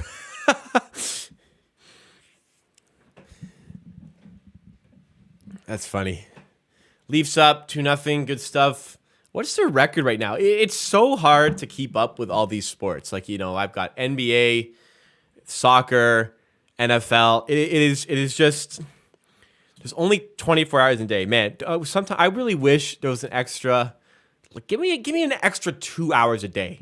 That's all I ask. But I don't get that. Leafs, they've done a good run here. They are 10-5-5. Good stuff. They have won 4 of their last 6, so not a great run here, but they're second in the Atlantic to the high-flying Boston Bruins, playing very well this season. They are 17-2. Holy shit, Boston. What a team. Ravens 7-3. Giants 7-3 as well. Gonna be 7-4 after tomorrow. We suck, but we've won 7 games. Miracle. Anyways, basketball standpoint, Raptors are 9-8. Good opportunity today to go 10-8. Given the fact that the Nets really don't have any key injuries and we have 3, it is pretty tragic to how bad this Nets team is that they were only like 2.5/3-point favorites here. Like, they are that bad, right? Like, they should comfortably win this game. They are that bad. NFL team in Toronto, I'd love one. I don't know. What would be the turnout, you think, for games? Like, in America, they fucking love football. I don't know if Canadians have that absolute burning love for football. Like, it is, you think, like, there's a passionate Raptors fan base. They fucking love football in America. So, I don't know.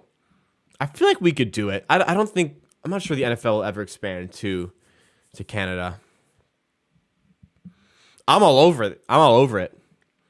They'd have to build a stadium. It couldn't be in the city. It's a good point. Where would they have to put it? God. That'd be a problem, too, not having the stadium in the city. I know the Ottawa Senators fans hate that the arena's not in the city and it's hard to get there. We were supposed to steal the Bills. You ain't ever taken that away from Buffalo. NFL team in Saga. Where could they put one? There's space, I guess. Can't put it like downtown, though. No space anywhere. All right, let's not just have a thirst chat about WNBA players, please. Take this conversation elsewhere. Build an island.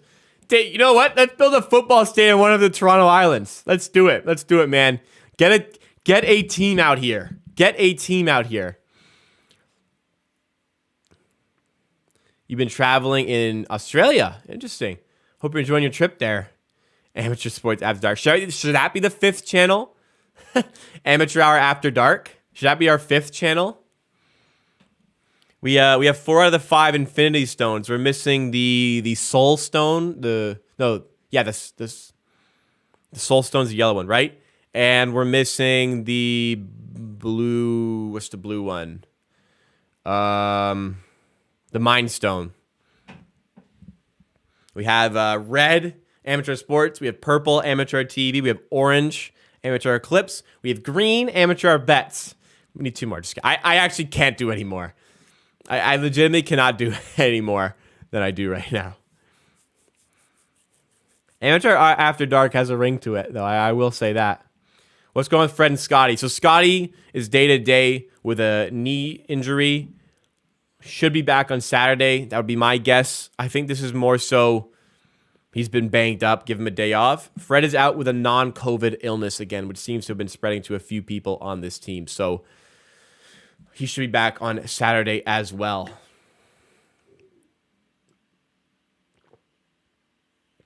CFL Junior League. You say that from I don't know where you're from, but from a Toronto perspective, I don't care about the CFL. But you move further out west, like in the prairies, they care about their CFL stuff a lot. I mean, Saskatchewan. So in Saskatchewan, it's just all fields, all flat, all fields. And then out of the horizon, a football stadium. And then all fields again. It is just nothing but football. They love the Rough Riders. But hey, who does it best? Toronto, the Argos, CFL champs. Let's see if I suggest free score. Not right now. I will try to remember to do that after the stream. Total Gaming Network official. What is going on? Guys, if you are enjoying the stream, please make sure you have dropped a like. Let's get to 75 likes before this. Let's do it before the second half starts. And if you are enjoying the stream, you want to see more content just like this, well, I got great news for you. I do a watch party like this for every single Raptors game. And on top of that, I do videos all throughout the week about this team, including one tomorrow. Make sure you are subscribed to Amateur Hour Sports, please and thank you. We're going to try to get to 13,000 subscribers by the end of 2022. We are like 260 away. Let's go and do it. How many subs I have at the start of the year? Let me see. Let me try to figure out. How many we? I think we got like 3,000 this year, which that'd be great. So we hit 9,000. Do I have the dates on these? 9,000 on start of the year. We hit 8,000 in January. So we've gone up a lot this year. Holy shit. Yeah, January 23rd of this year, we hit 8,000. So we are mowing this year. My goodness. Outstanding stuff. I am super excited if we get 13 by the end of the year. But wow, that's already a ton. Thank you so much, guys. I didn't realize how much we've done this year.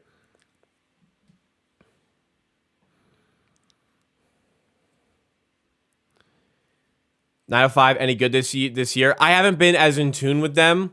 Unfortunately, Saban Lee, who was such a good player for them, just got signed by the 76ers. But from what I've seen, their team is stacked, but they're kind of treading water. I think they're just above 500. But some promising players. Apparently, Ron Hubbard Jr. has been playing well. If you had to run an NBA team, what would you focus on? What would I focus on? I mean, you're a product of who you have. So you have a star, you build around your star. If you're missing a star, then you build like a robust lineup like Denver had. I mean, then Jokic just took off.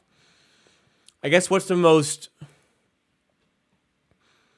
You'd have to find a star to build around. That's what I would have. I would tool a lineup around a star. That'd be the way I build a team. Hopefully 2 stars. All right.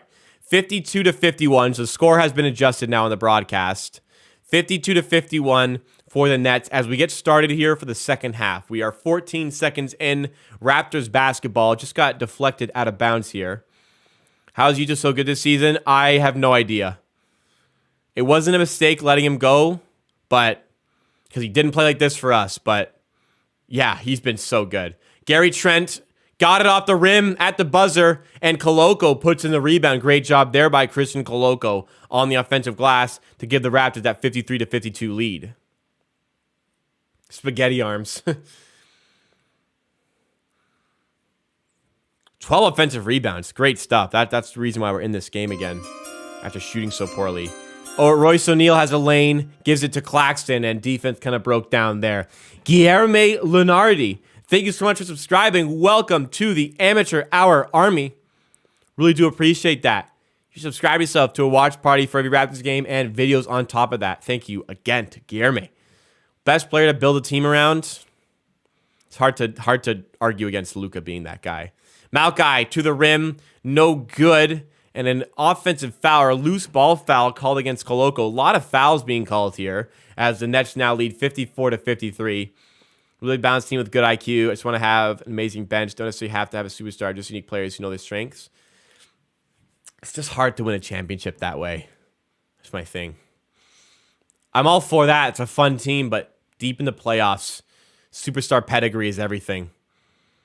Kyrie Irving for 3, and he got it to go. 4-point game for Brooklyn here. Tries to be fun. Yeah, he's a guy I've had my eyes on for a while. I don't think that will ever happen. Trae Jones would be an interesting one. Thad with a spin and with the left, got it to go there. Thaddeus Young, just a fundamental player every team needs. Off some feet and out of bounds for a Brooklyn Nets possession. Zion's D not the best. I would choose a two-way player. Kawhi without injuries. Yeah, I'd like a two-way player, but like Luka Doncic is just so fucking good at basketball that you may have to pick him. Kyrie and 1 there, fouled by Trent. Luka's just so good. Like, Luka makes this not good Mavericks roster look really good. I'd be hard-pressed not to take him just for how unreal he is. You see John Herman coaching the Premier League one day? Yes. I think he's an excellent manager, as I've said before. Kyrie not even trying no more, and then he hits a 3 and then an and 1. Kyrie cleans up the line, and he makes it a 5-point game here, 60-55 for Brooklyn. Raptors had a 16-0 run that got them back into this game, and the largest lead for Brooklyn since then is 5. No, he won't get England. He won't get England. It would be years from now if he ever was in that conversation. OG for 3. Sorry, for mid-range, no good. Another miss there. Timeout on a make for me. We have 5 left. Timeout on a make for me. Nick Nurse needs to see 10 more makes before timeout. But, catch a break there. Claxton mishandles a pass. It's out of bounds. Who would you guys build around? If you had one guy you could choose to build your team around, who would it be? Tough to also not say Giannis as well. That'd be probably up there with Luka. But those are my top 2. Not probably. Those are my top 2. Gary Trent, layup is good there. Banchero, already that's sold on Banchero. Interesting. Love the idea of having Nick Class, Jackson Hayes. I've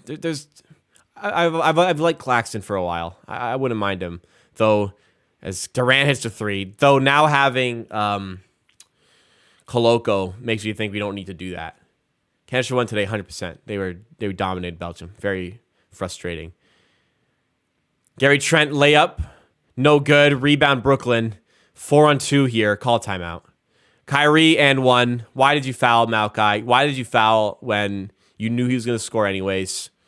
Bad foul. Dumb foul. Raptors in a rut here. Call a timeout, Nick. But Nick Nurse doesn't call timeouts unless somebody is dying on the court.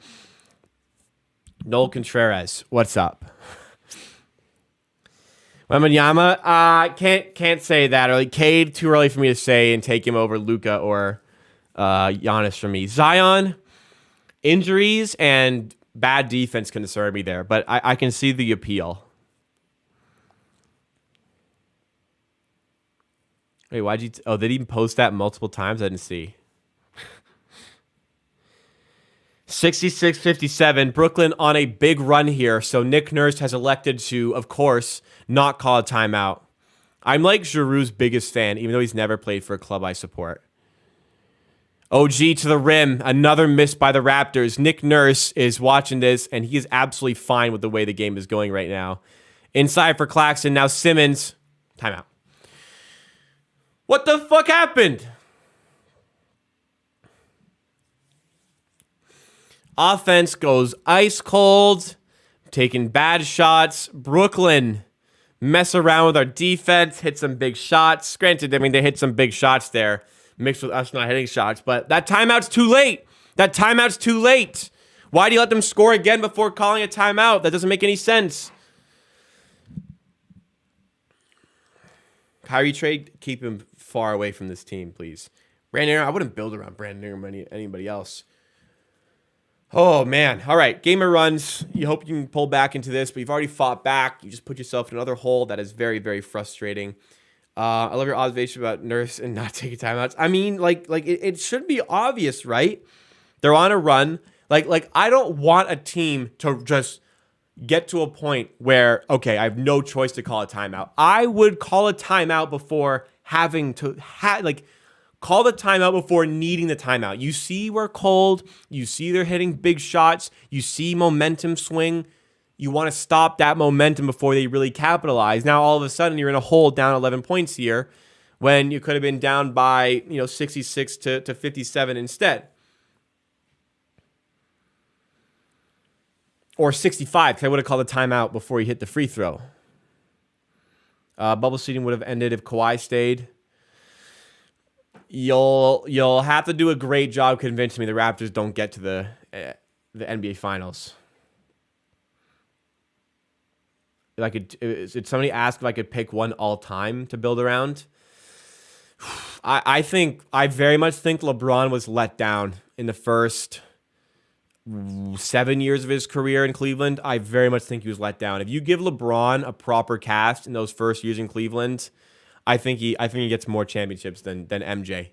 He was just so let down by the roster construction the Cleveland Cavaliers had because nobody wanted to play in Cleveland. Very tough. Again, it's okay to give a pass tonight, sure. But, we're still here. We still want to win. So when decisions that affect winning are not good, then it upsets me. Because, grand scheme, we lose this game. I understand. Injuries, everything. But we're in a position where we can win this game. Call a fucking timeout when you should call a timeout and stop the momentum, stop the run. Yeah, the MJ LeBron thing's another day. They're the two greatest of all time, 100%. All right, let's get our own run here. We're down 11, 68-57. Gary Trent bringing it forward for the Raptors, and we turn it over. Great stuff, Gary. Ben Simmons will dunk it, and it's even more now. All right. That's not the way you want it to come out of a timeout. 10-0 run. Flynn slowing it down. 70-57. Down 13. Almost another turnover. And then almost another one. And then a turnover. Or timeout. Oh my fucking... Okay. So Nurse just consistently refuses to call timeouts. And then he finally does when it's too late. And then after one basket, he calls another one. Like, what on earth is this timeout management here? He must have been that upset with Gary Trent or whoever there. That was... Oh, my God. We just burned 2 timeouts there. That's just ridiculous coaching. That's ridiculously bad from Nurse. Unless he's just that fucking fired up. All right. Nurse called timeout. Yeah, when we should have clinched game 5. Yeah. Does Champagny some way... Is it just me, or does Champagny same way too comfortable and happy when he's not playing or team's losing? I mean, I'd rather a guy be upbeat on the bench than just sit around being mopey. So I'd say he's not too comfortable. He understands he's not a guy who plays. He's not a guy who gets playtime. I'm not going to sit there feeling sorry. Gas up the guys on the court.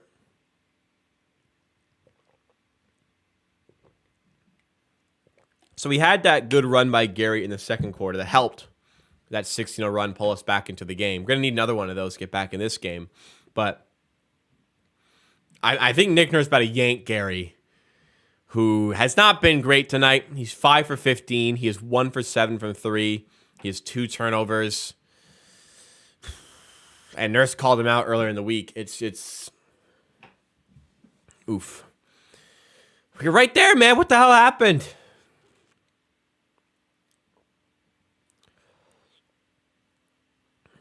I mean, I'm not calling into question Nick Nurse's job.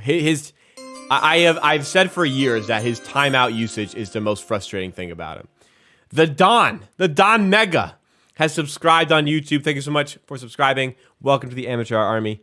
On this show, on this channel, we do watch parties and videos, so really appreciate that. Who putting in instead? Jeff Dowden looked good. Why not him?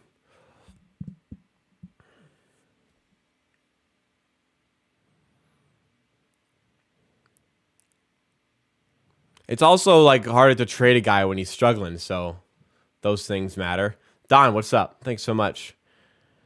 Who's my favorite player? Probably Siakam, but I don't really have favorites.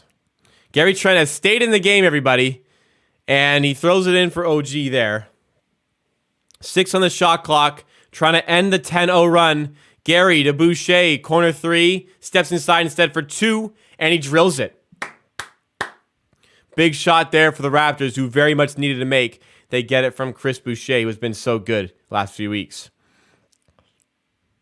Well, we spoke about if the Warriors are interested, picking up maybe a DiVincenzo and some of their prospects. Not the worst thing in the world. You got to remember Gary Trent's on a contract year. You got to pay him. You also got to pay Fred. Capitalize on some value while you can, type of thing. I mean, I'm not like hard-pressed to trade him. I'm just saying there's options available that, if there's a good option available, I'm not opposed to a trade. O'Neal, and a foul's called. Offensive foul as Boucher draws the charge. Again, I'm not like saying trade Gary Trent now. I'm saying he's a player I'm open to shopping around. Do I think Kyrie will stay with the Nets? No, I do not. Flynn to Thad. Now OG, 7:17 to go in the third. Lots of time to come back. I know I'm down. I'm down right now, but lots of time to come back. Thad, really good feed to Boucher, who burns the reverse layup. He's got to make that there after the excellent feed from Thad. Simmons to O'Neal. Now Durant open for 3. Good contest. Boucher got a piece of it, and he gets out in transition and throws it down. All right, Boucher makes up for there with the block, and then the score on the other end. Durant, OG defending. Stay with him, OG.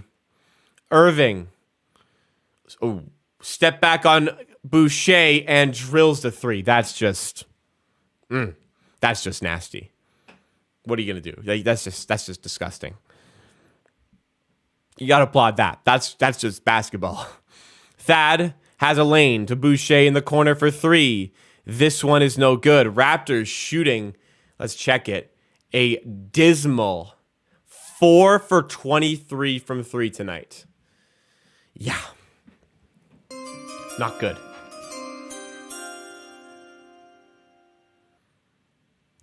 Well, yeah, you trade Gary for like Kuminga, Wiseman second. That's not enough for me. Well, is it? Sure, you get bench help with Kuminga, but then you also lose starter help because Gary Trent is a starter. Kyrie, like, you just don't know he's ever going to play. You may just decide to go on vacation one day. Like, you just can't have that on your team. Yeah, also salary. Yeah, it's true. I got. There's a lot to think about there. I'm just saying, there are trades out there that could be positive for this team that involve Gary Trent. 73-61, OG drives inside. Defended here by KD, and he's blocked by KD. Sheesh. Irving for 3, and he hits another one right in front of the Raptors bench, and nothing's stopping the run. It's now a 15-point game, and Nets really starting to take over. Simmons with a steal. Flynn turns it over.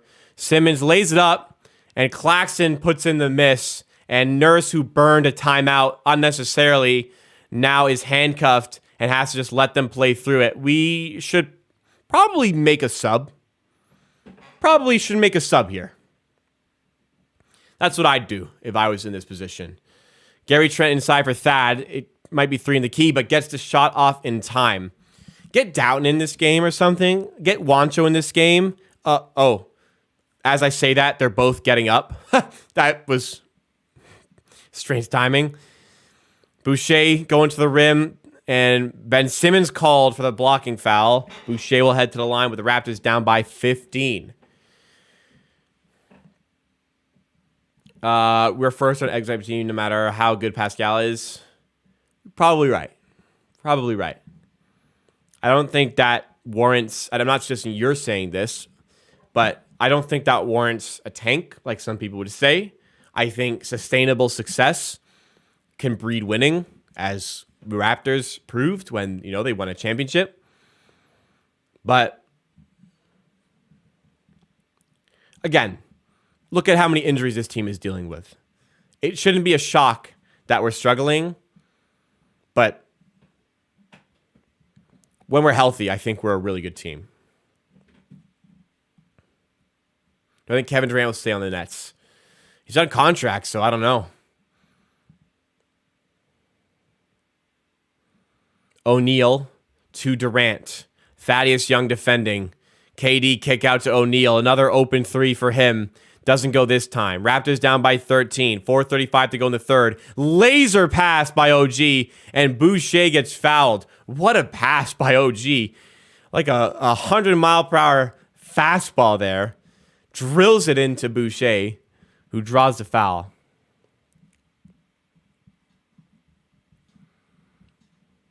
Trending odds 20 million plus. That's true.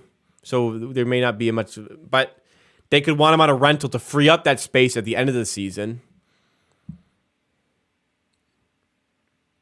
I can't see it, but I'm saying it's certainly in the realms of realistic possibilities. But that's a good point as well. I guess if you're trying to cut costs, you want to keep those rookie contracts, though. But they also want to maximize their current roster. So many things to consider. All right. Raptors down a little bit big here. It's been rough. Yes, the Sixers did win yesterday against the Nets with a depleted lineup. We almost beat the Hawks with a depleted lineup. Weird things happen. Oh, wow. Yeah, not a good quarter here by the Raptors. Offensively and defensively. Not good shot IQ. The bigger players you need to play well are kind of struggling now. OG is one of them. Gary Trent is one of them. Another not good game by Gary Trent. 5 for 15 from the field. Does have 16 points. 1 for 7 from 3, though. Raptors as a whole are 4 for 23 from 3, which is 17%. They are 24 for 66 from the field, which is 36%. And yeah, you're not going to win many NBA games playing like that. But again, the people available makes it very, very difficult to play. But these guys who are on the floor trying to affect the game are better than the way that they are playing. They're better than this. The guys on the floor are better than this, which is where I'm upset more so. The live line is 11.5 right now. Yikes.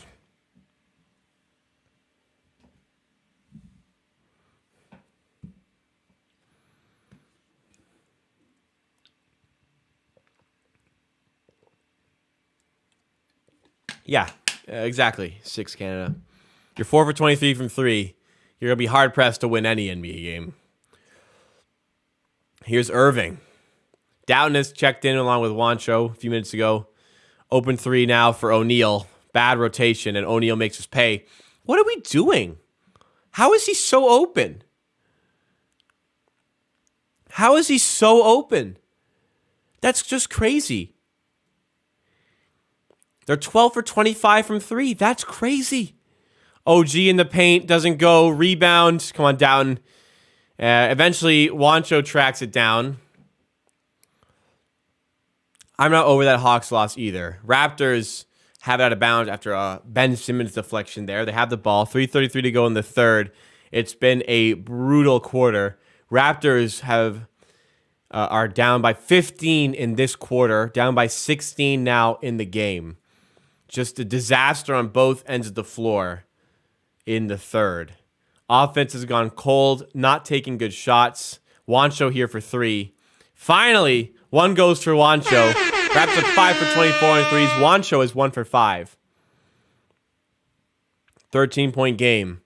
Not a lot of resistance on defense. They're getting a lot of easy looks for 3 and making us pay. Irving, mid-range, tough shot. You let him get hot, and he's a superstar. 83-68. Doughton. I promise you, Stanley Johnson would not help this team if he was playing. I promise you. Doughton, nice cut to the rim and a nice feed by OG. 83-70. Come on, 2:49 to go. Let's have a positive finish to the quarter. Finish strong. Finish strong. Get it within 10. Morris. No foul. Keep him there. Irving. Step back on Thad. Tough shot. Fucking hell, man. You can't defend that any better. You literally can't defend that any better.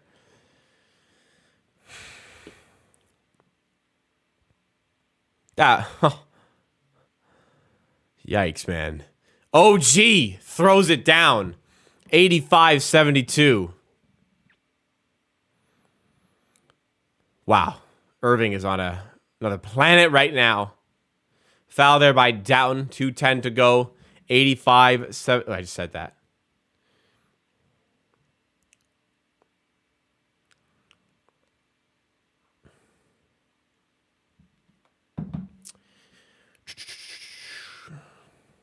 I care about David Johnson, by the way. So, Matt T, thank you for letting me know.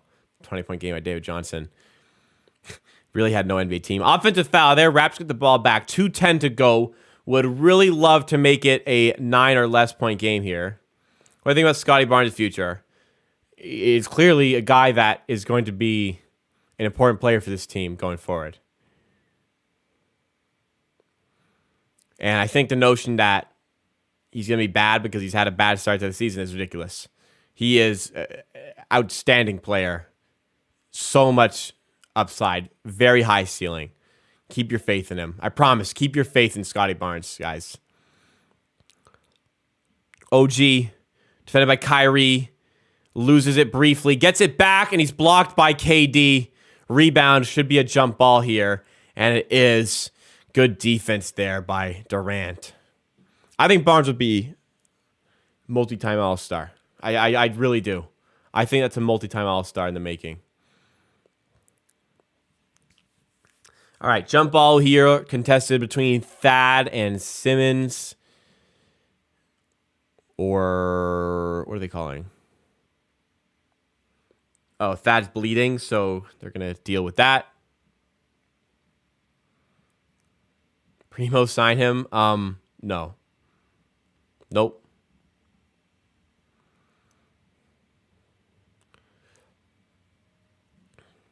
$155 now to go in the third. Pat Bev just hurt people. In all seriousness.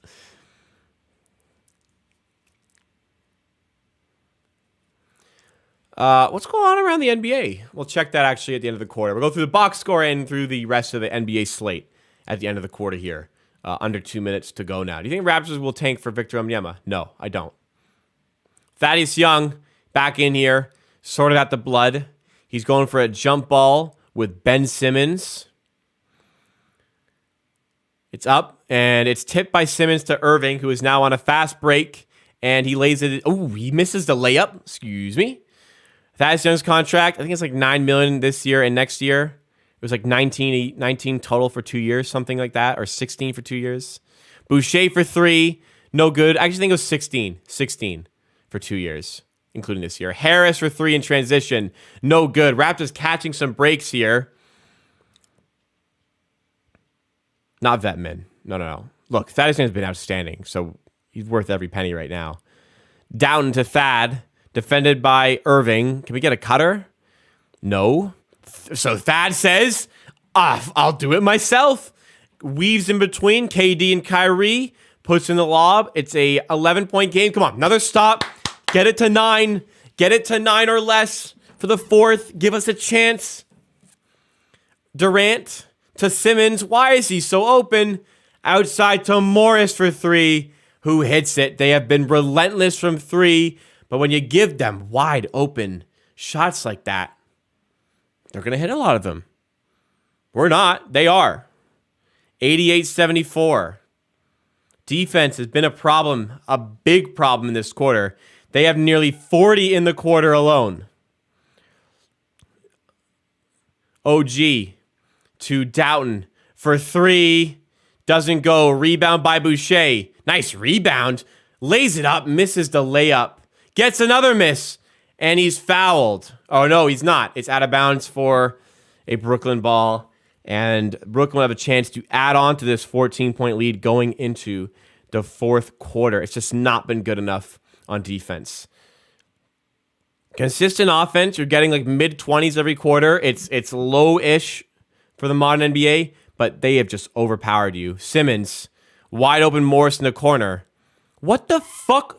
He just hit a 3. You just watch him hit an open 3. Why are we over helping and throwing doubles for no reason there? Nice finish there by Thad Buzzer. But that's just insane. You just watch Morris hit a 3. So you leave him wide open again. Like, make these guys beat you. Stop giving them the easy opportunities to do so. They're shooting like over 50% from 3 here. That's a red flag. That's a big red flag. They're shooting exactly 50% from 3. That's a big red flag to the way you're playing them because they have so many wide open shots. Fuck. That triggered me there. That triggered me because I really can't stand when a guy makes a wide open 3 and then gets another wide open look on the next possession. Like, should be the easiest thing. Hey, this guy's hit a 3. He might hit another one if we leave him open. Let's go defend him this time. That's just the easiest thing. Good God. Frustrating. Very frustrating. All right. Kyrie Irving came alive in that quarter. The Nets put up 39 to our 25. So points, you're consistent. What the fuck happened here again? Another massive quarter for them because you just don't do the work defensively. You leave them open. They're too good for that. As bad as they are, they're good enough to beat you up when you leave them wide open. Rough go at things from the shooting standpoint. I mean, look, we got points here. Thad is playing exceptionally well. Flynn had 2 threes. Flynn had 2 threes in the first 3 minutes and does not have any more points since then. Boucher is 2 for 10 despite his high energy. I mean, that's just not good.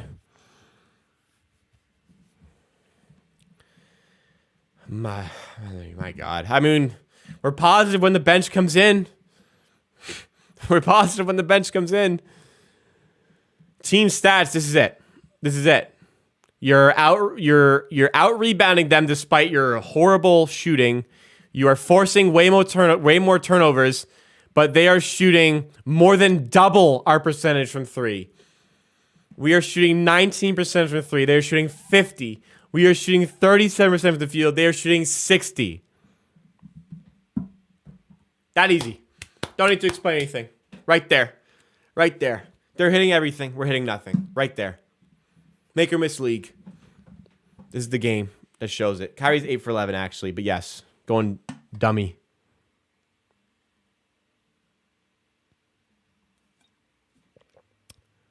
Are you fucking kidding me? We haven't even gotten into the broadcast yet. Harris has an open three. Kyrie Irving is open for three. This one's no good. Rebound Wancho. Good stuff there. Wow, that really triggered me. That three really triggered me. I'm so sorry. This is not a good Brooklyn team. Good players, it's not a good Brooklyn team. Trent, mid-range. Got it. 6 for 16 from the field. I get there's injuries. I get that. I didn't expect to win this game. 100%. I thought the Nets would cover. They still may not. I mean, this game's not over. I am upset with the way we are playing defense because the guys who are playing are better than this. They scored 39 points in the third quarter. Doesn't matter like who's out, whatever. This team has good enough defenders to stop that from happening. You know what I mean? That's my qualm where I'm getting upset. Boucher gets fouled there. My Sumner. It's a 15-point game. They had a 39-point third quarter. There is the issue. They had a 38-point first, a 39-point third, a 14-point second. Nick Nurse has rubbed off. I don't know. What do you mean?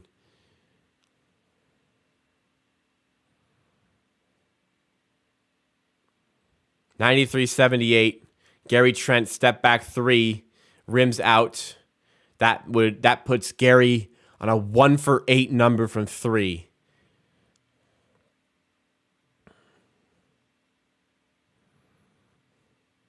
Like, OG's been good. Borderline great.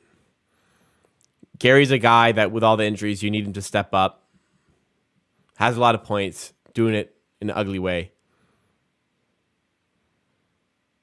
We're underperforming. We're better than this. Like losing, no shame in losing this game, but the manner of defeat is not good. That's my problem. 93-78. I mean, we had a lot of days off here. I don't think we can talk about fatigue. They played yesterday. We played on Saturday. 10:25 to go. It's not over. It's not over. You got some non-KD and Kyrie minutes. Go on a run. Hard to go on a run when you can't hit threes, though. But maybe we do it. 5 on the clock here. Boucher mid-range. Tough shot. No good. Boucher's 2 for 11 now. Trent tries to throw it off Claxton. Can't. But gets to steal. And then he's blocked, or he's fouled by Simmons and will head to the line. I get the talent disparity. I'm just saying the guys here are underperforming. Shot creation, I expected the offense to struggle. But the offense has been fine. The offense is not really the concern here. Other than, the offense, like, it's what expected. I expected it to be bad. It has been bad, but it has been consistently putting in points. Defense is somewhere where there isn't really the excuse of the personnel thing to talk about how bad the defense has been. I think I'll make the All-Star game. I think Siakam will make it. I don't think anybody else will make it. They would fire Vaughn if the Nets lost. No, they wouldn't. Trent at the line. Misses the first, hits the second. 93-79. Claxton throws it up. We see on a make. They push it in transition. It's like a transition look. On a make. We made the free throw, and they got an easy dunk in 5 seconds. On a make. Flynn mid-range. It doesn't even hit the rim. It's straight backboard.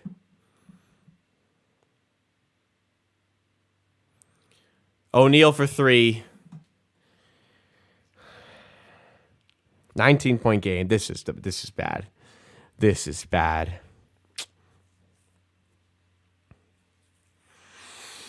$19-point game. Trent blocked by Claxton. This is rough. This is really rough to watch. Wow. Back from New York. This is what I get. This is rough. They are hitting everything. We are hitting nothing, man.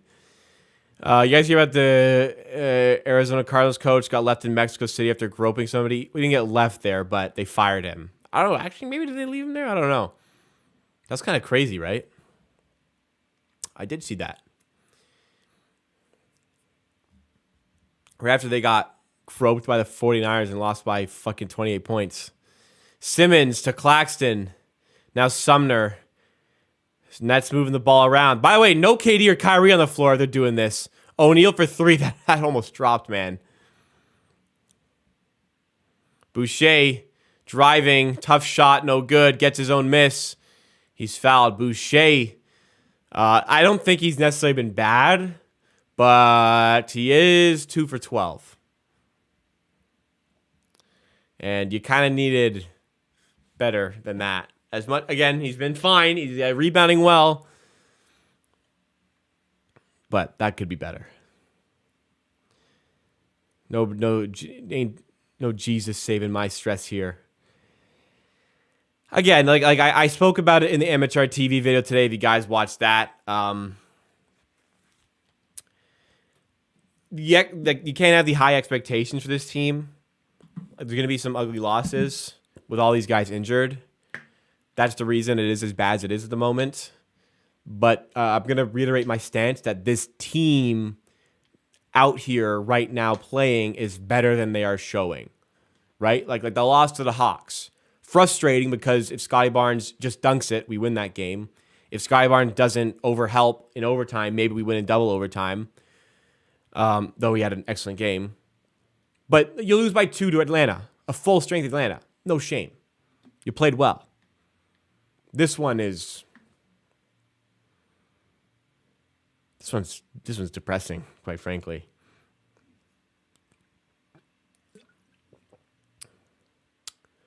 Oh boy, only cigarettes. Could go for a drink, but I'm not gonna do that. Boucher, I mean, it's just the shooting tonight. I mean, he's been great the last few weeks. I'm just saying tonight, not good. Not good shooting. Good at other things. I'm just trying to I'm just trying to calm down a little bit here. This game's pretty much done. We're going to have to just cruise out the finish at the moment, down by 19. Right, no KD, Kyrie, and they're adding on to the lead. You know what I mean? Do you think the Raptors championship changed the legacy? How do you think the Raptors championship changed the legacy? Definitely less of a playoff joke. People sort of respect us in the playoffs because going into that, the Raptors were consistently a playoff failure year after year with the LeBronto thing. At least at this point, we have that to look on, and this team can succeed because there's players on this team who have won championships. They've got rings on their fingers. Built-in excuse. I don't care about that. I don't care about narrative. I'm very not as like results based. I'm more so on like performances. A lot of things went wrong today here. We used to be 12-6. I guess we could be under 500 though. Look, I mean, again, gonna go back, like watch my amateur TV video. The fact that this team is gonna be 9-9. Given all the injuries, 9-9 is not that bad. 9-9 is fine, considering Siakam has been out, Fred has missed time, Barnes has missed time. Just be a second. Gary's missed time and played like shit even when he's playing. You can't expect the Raptors to be like near the top of the East with all that. It's a down year for Barnes compared to expectations. He's not shooting very well, but maybe it's not even as bad as people make it out to be, I guess. Spread didn't affect, but no, if I was betting, I would have bet on Brooklyn. I think that was bad price, but I don't know. At half, it was what it was. Whatever. I bet on Flynn under 16.5. I thought that was way too high.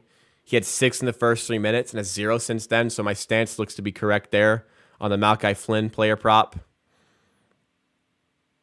Whatever it is. Post-game show for today, by the way, will be tomorrow. Adam is away for the editing. He's at soccer tonight. I will be doing the post-game show on the stream if you stick around for that. If you want to catch it afterwards, it will be tomorrow. Bet on minutes played. I bet on points. I don't think you bet on minutes played. I bet on Malachi Flynn under 16.5 points because I thought that was way too high. So somebody asked if they should bet over 11.5 on points. I said, I don't know about that. And then it moved to 16.5. I'm like, okay, I'm betting the under on that. Well, we'll see. I mean, he's got to get 11 more, which I don't think he's going to do. OG. Going to the rim, layup. No good. Boucher rebound. He's blocked. So another miss on a field goal attempt by Boucher. It's 98-81. Sumner to Harris for 3. No good. Rebound by Koloko here. Not mad about the loss. I am mad about the performance. You can play well and lose. We are not playing well. Trent, floater, doesn't get the roll. He's 6 for 18 from the field.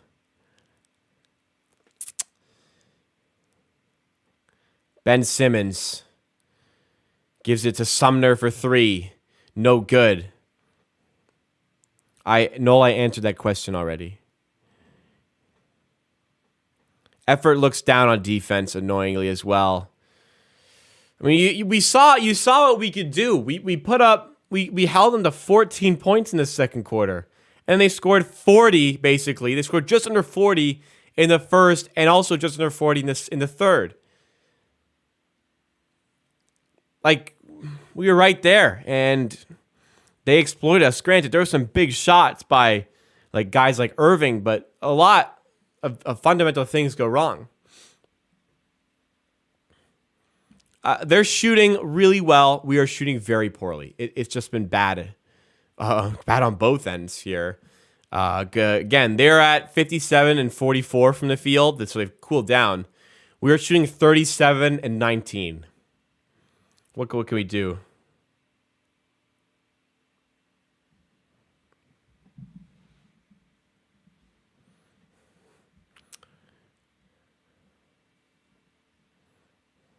And KD, Kyrie back in, and wow, we did not take advantage of those non-star minutes. In fact, we let them get further ahead. 6:56 to go. The rest of the game is a formality here. This is one where I would have shut off the stream if I wasn't doing the live right now. Kyrie is wet. He is on fire. He's on another level tonight. He is playing like a superstar. OG to Boucher.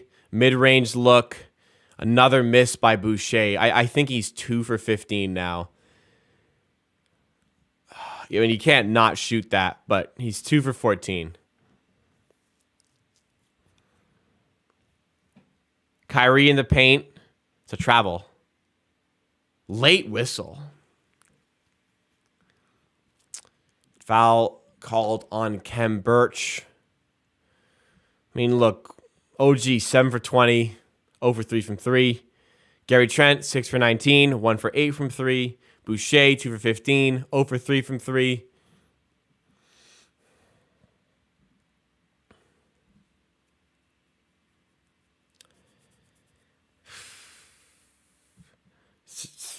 Make or miss league. Simmons outside to Irving for 3. He was wide open. He misses. OG coming in transition now. Down by 17. Turns it over.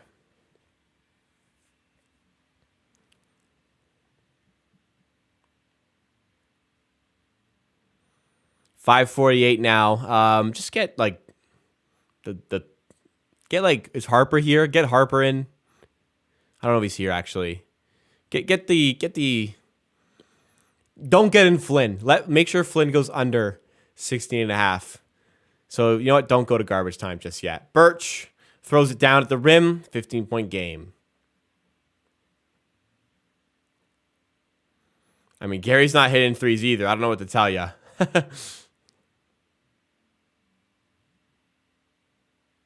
I didn't see like this coming. We have been so toothless today. Just really bad. Another easy layup for Simmons. Yeah, Philly, I guess you could say that, whereas we did not scheme at all today. If Julian Newman could play with the Raptors. What's Julian Newman up to these days? Where does he play? Is he a professional? Kyrie in transition for 3. Timeout. It's a 20-point game. Kyrie's got 29. It is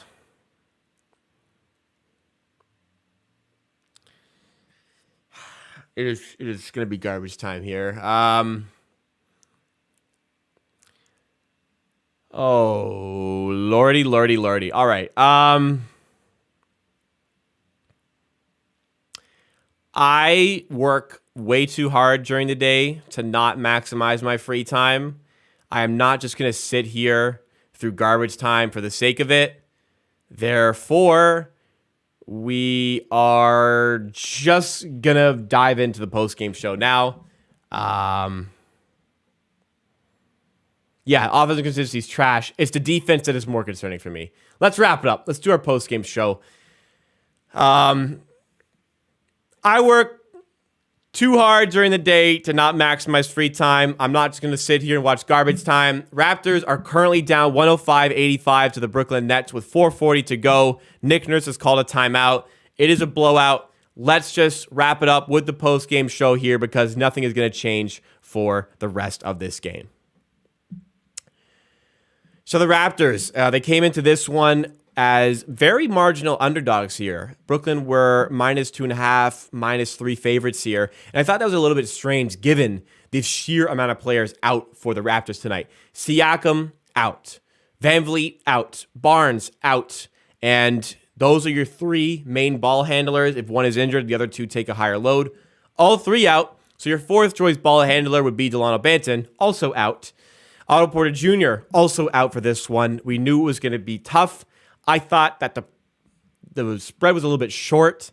I thought it could have been 5 or 6 here.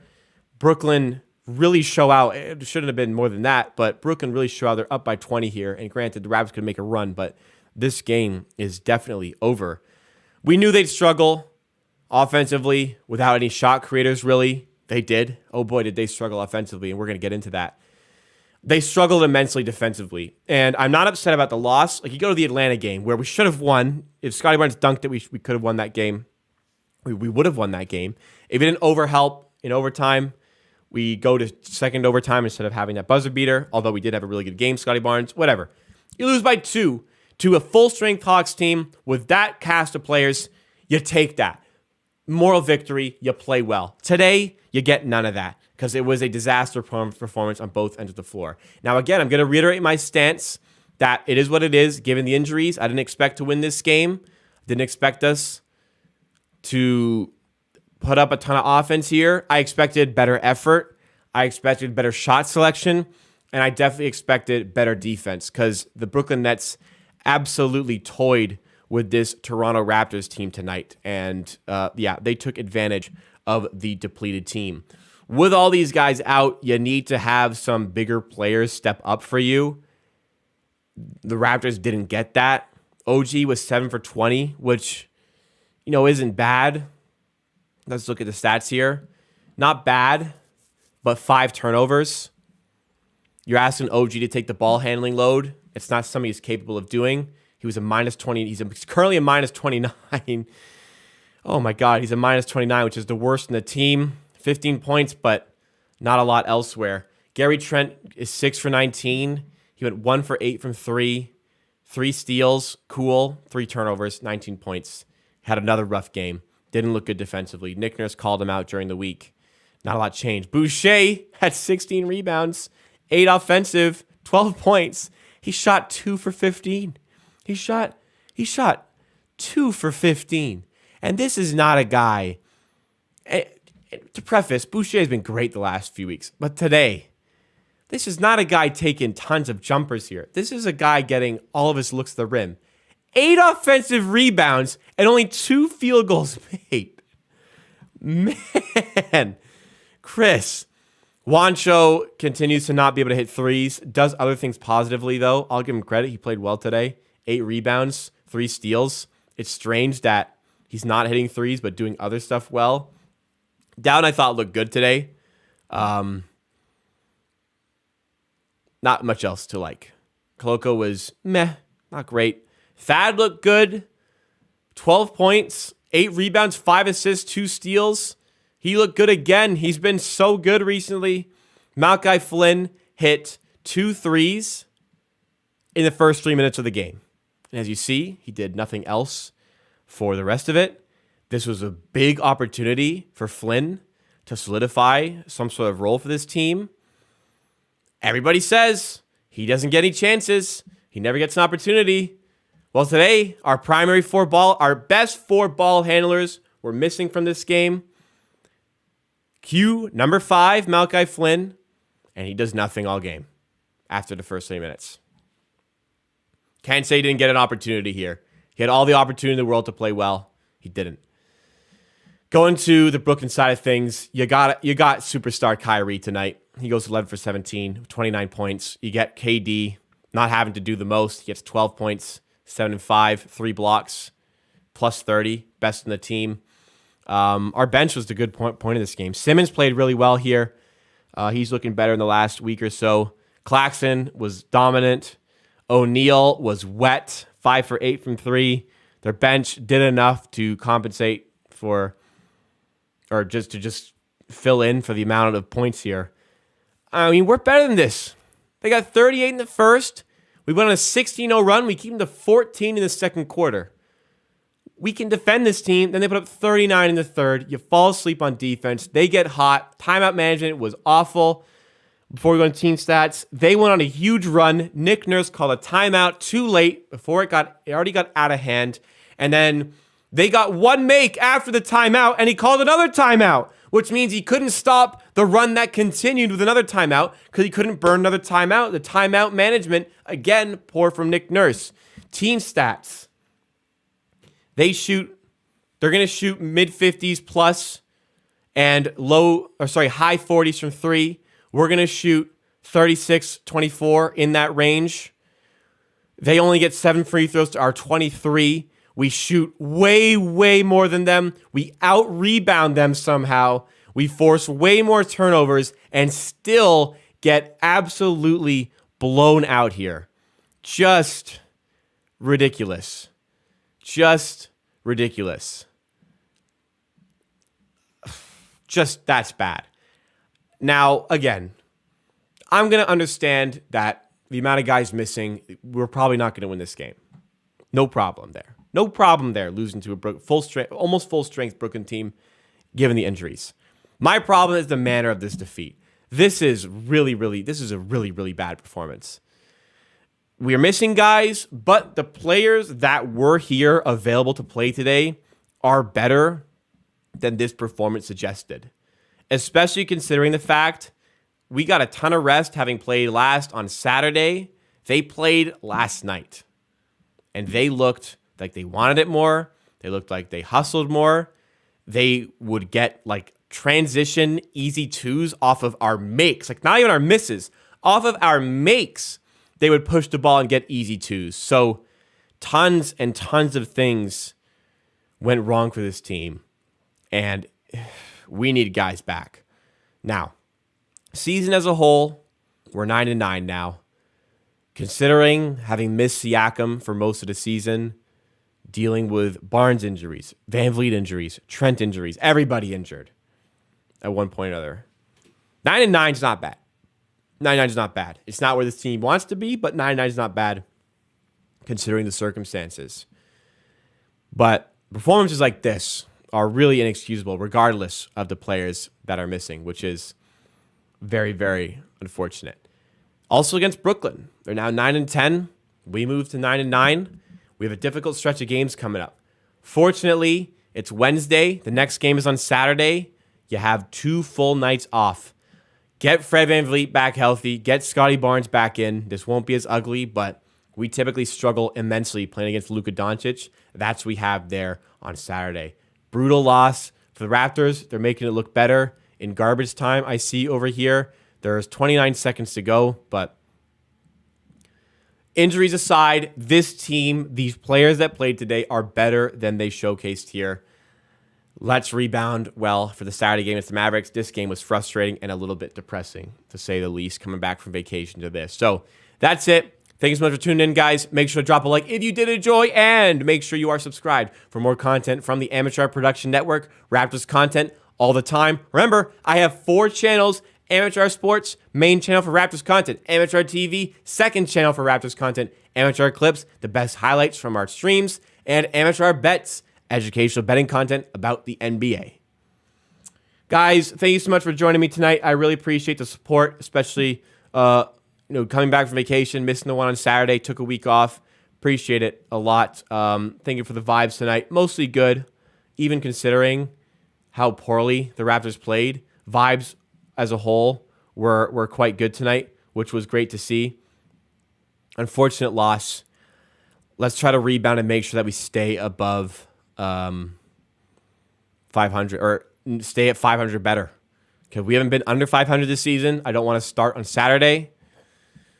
Mentally, I just want to be in that spot. All right. No NBA tomorrow. Day off. I'm going to be on for Amateur Sports. I'm going to be on. I'm going to talk about Gary Trent in tomorrow's video. I'm going to be very unkind to Gary Trent in tomorrow's video. Going to be a slam piece video, or hate video. I guess slam piece. It's the wrong term.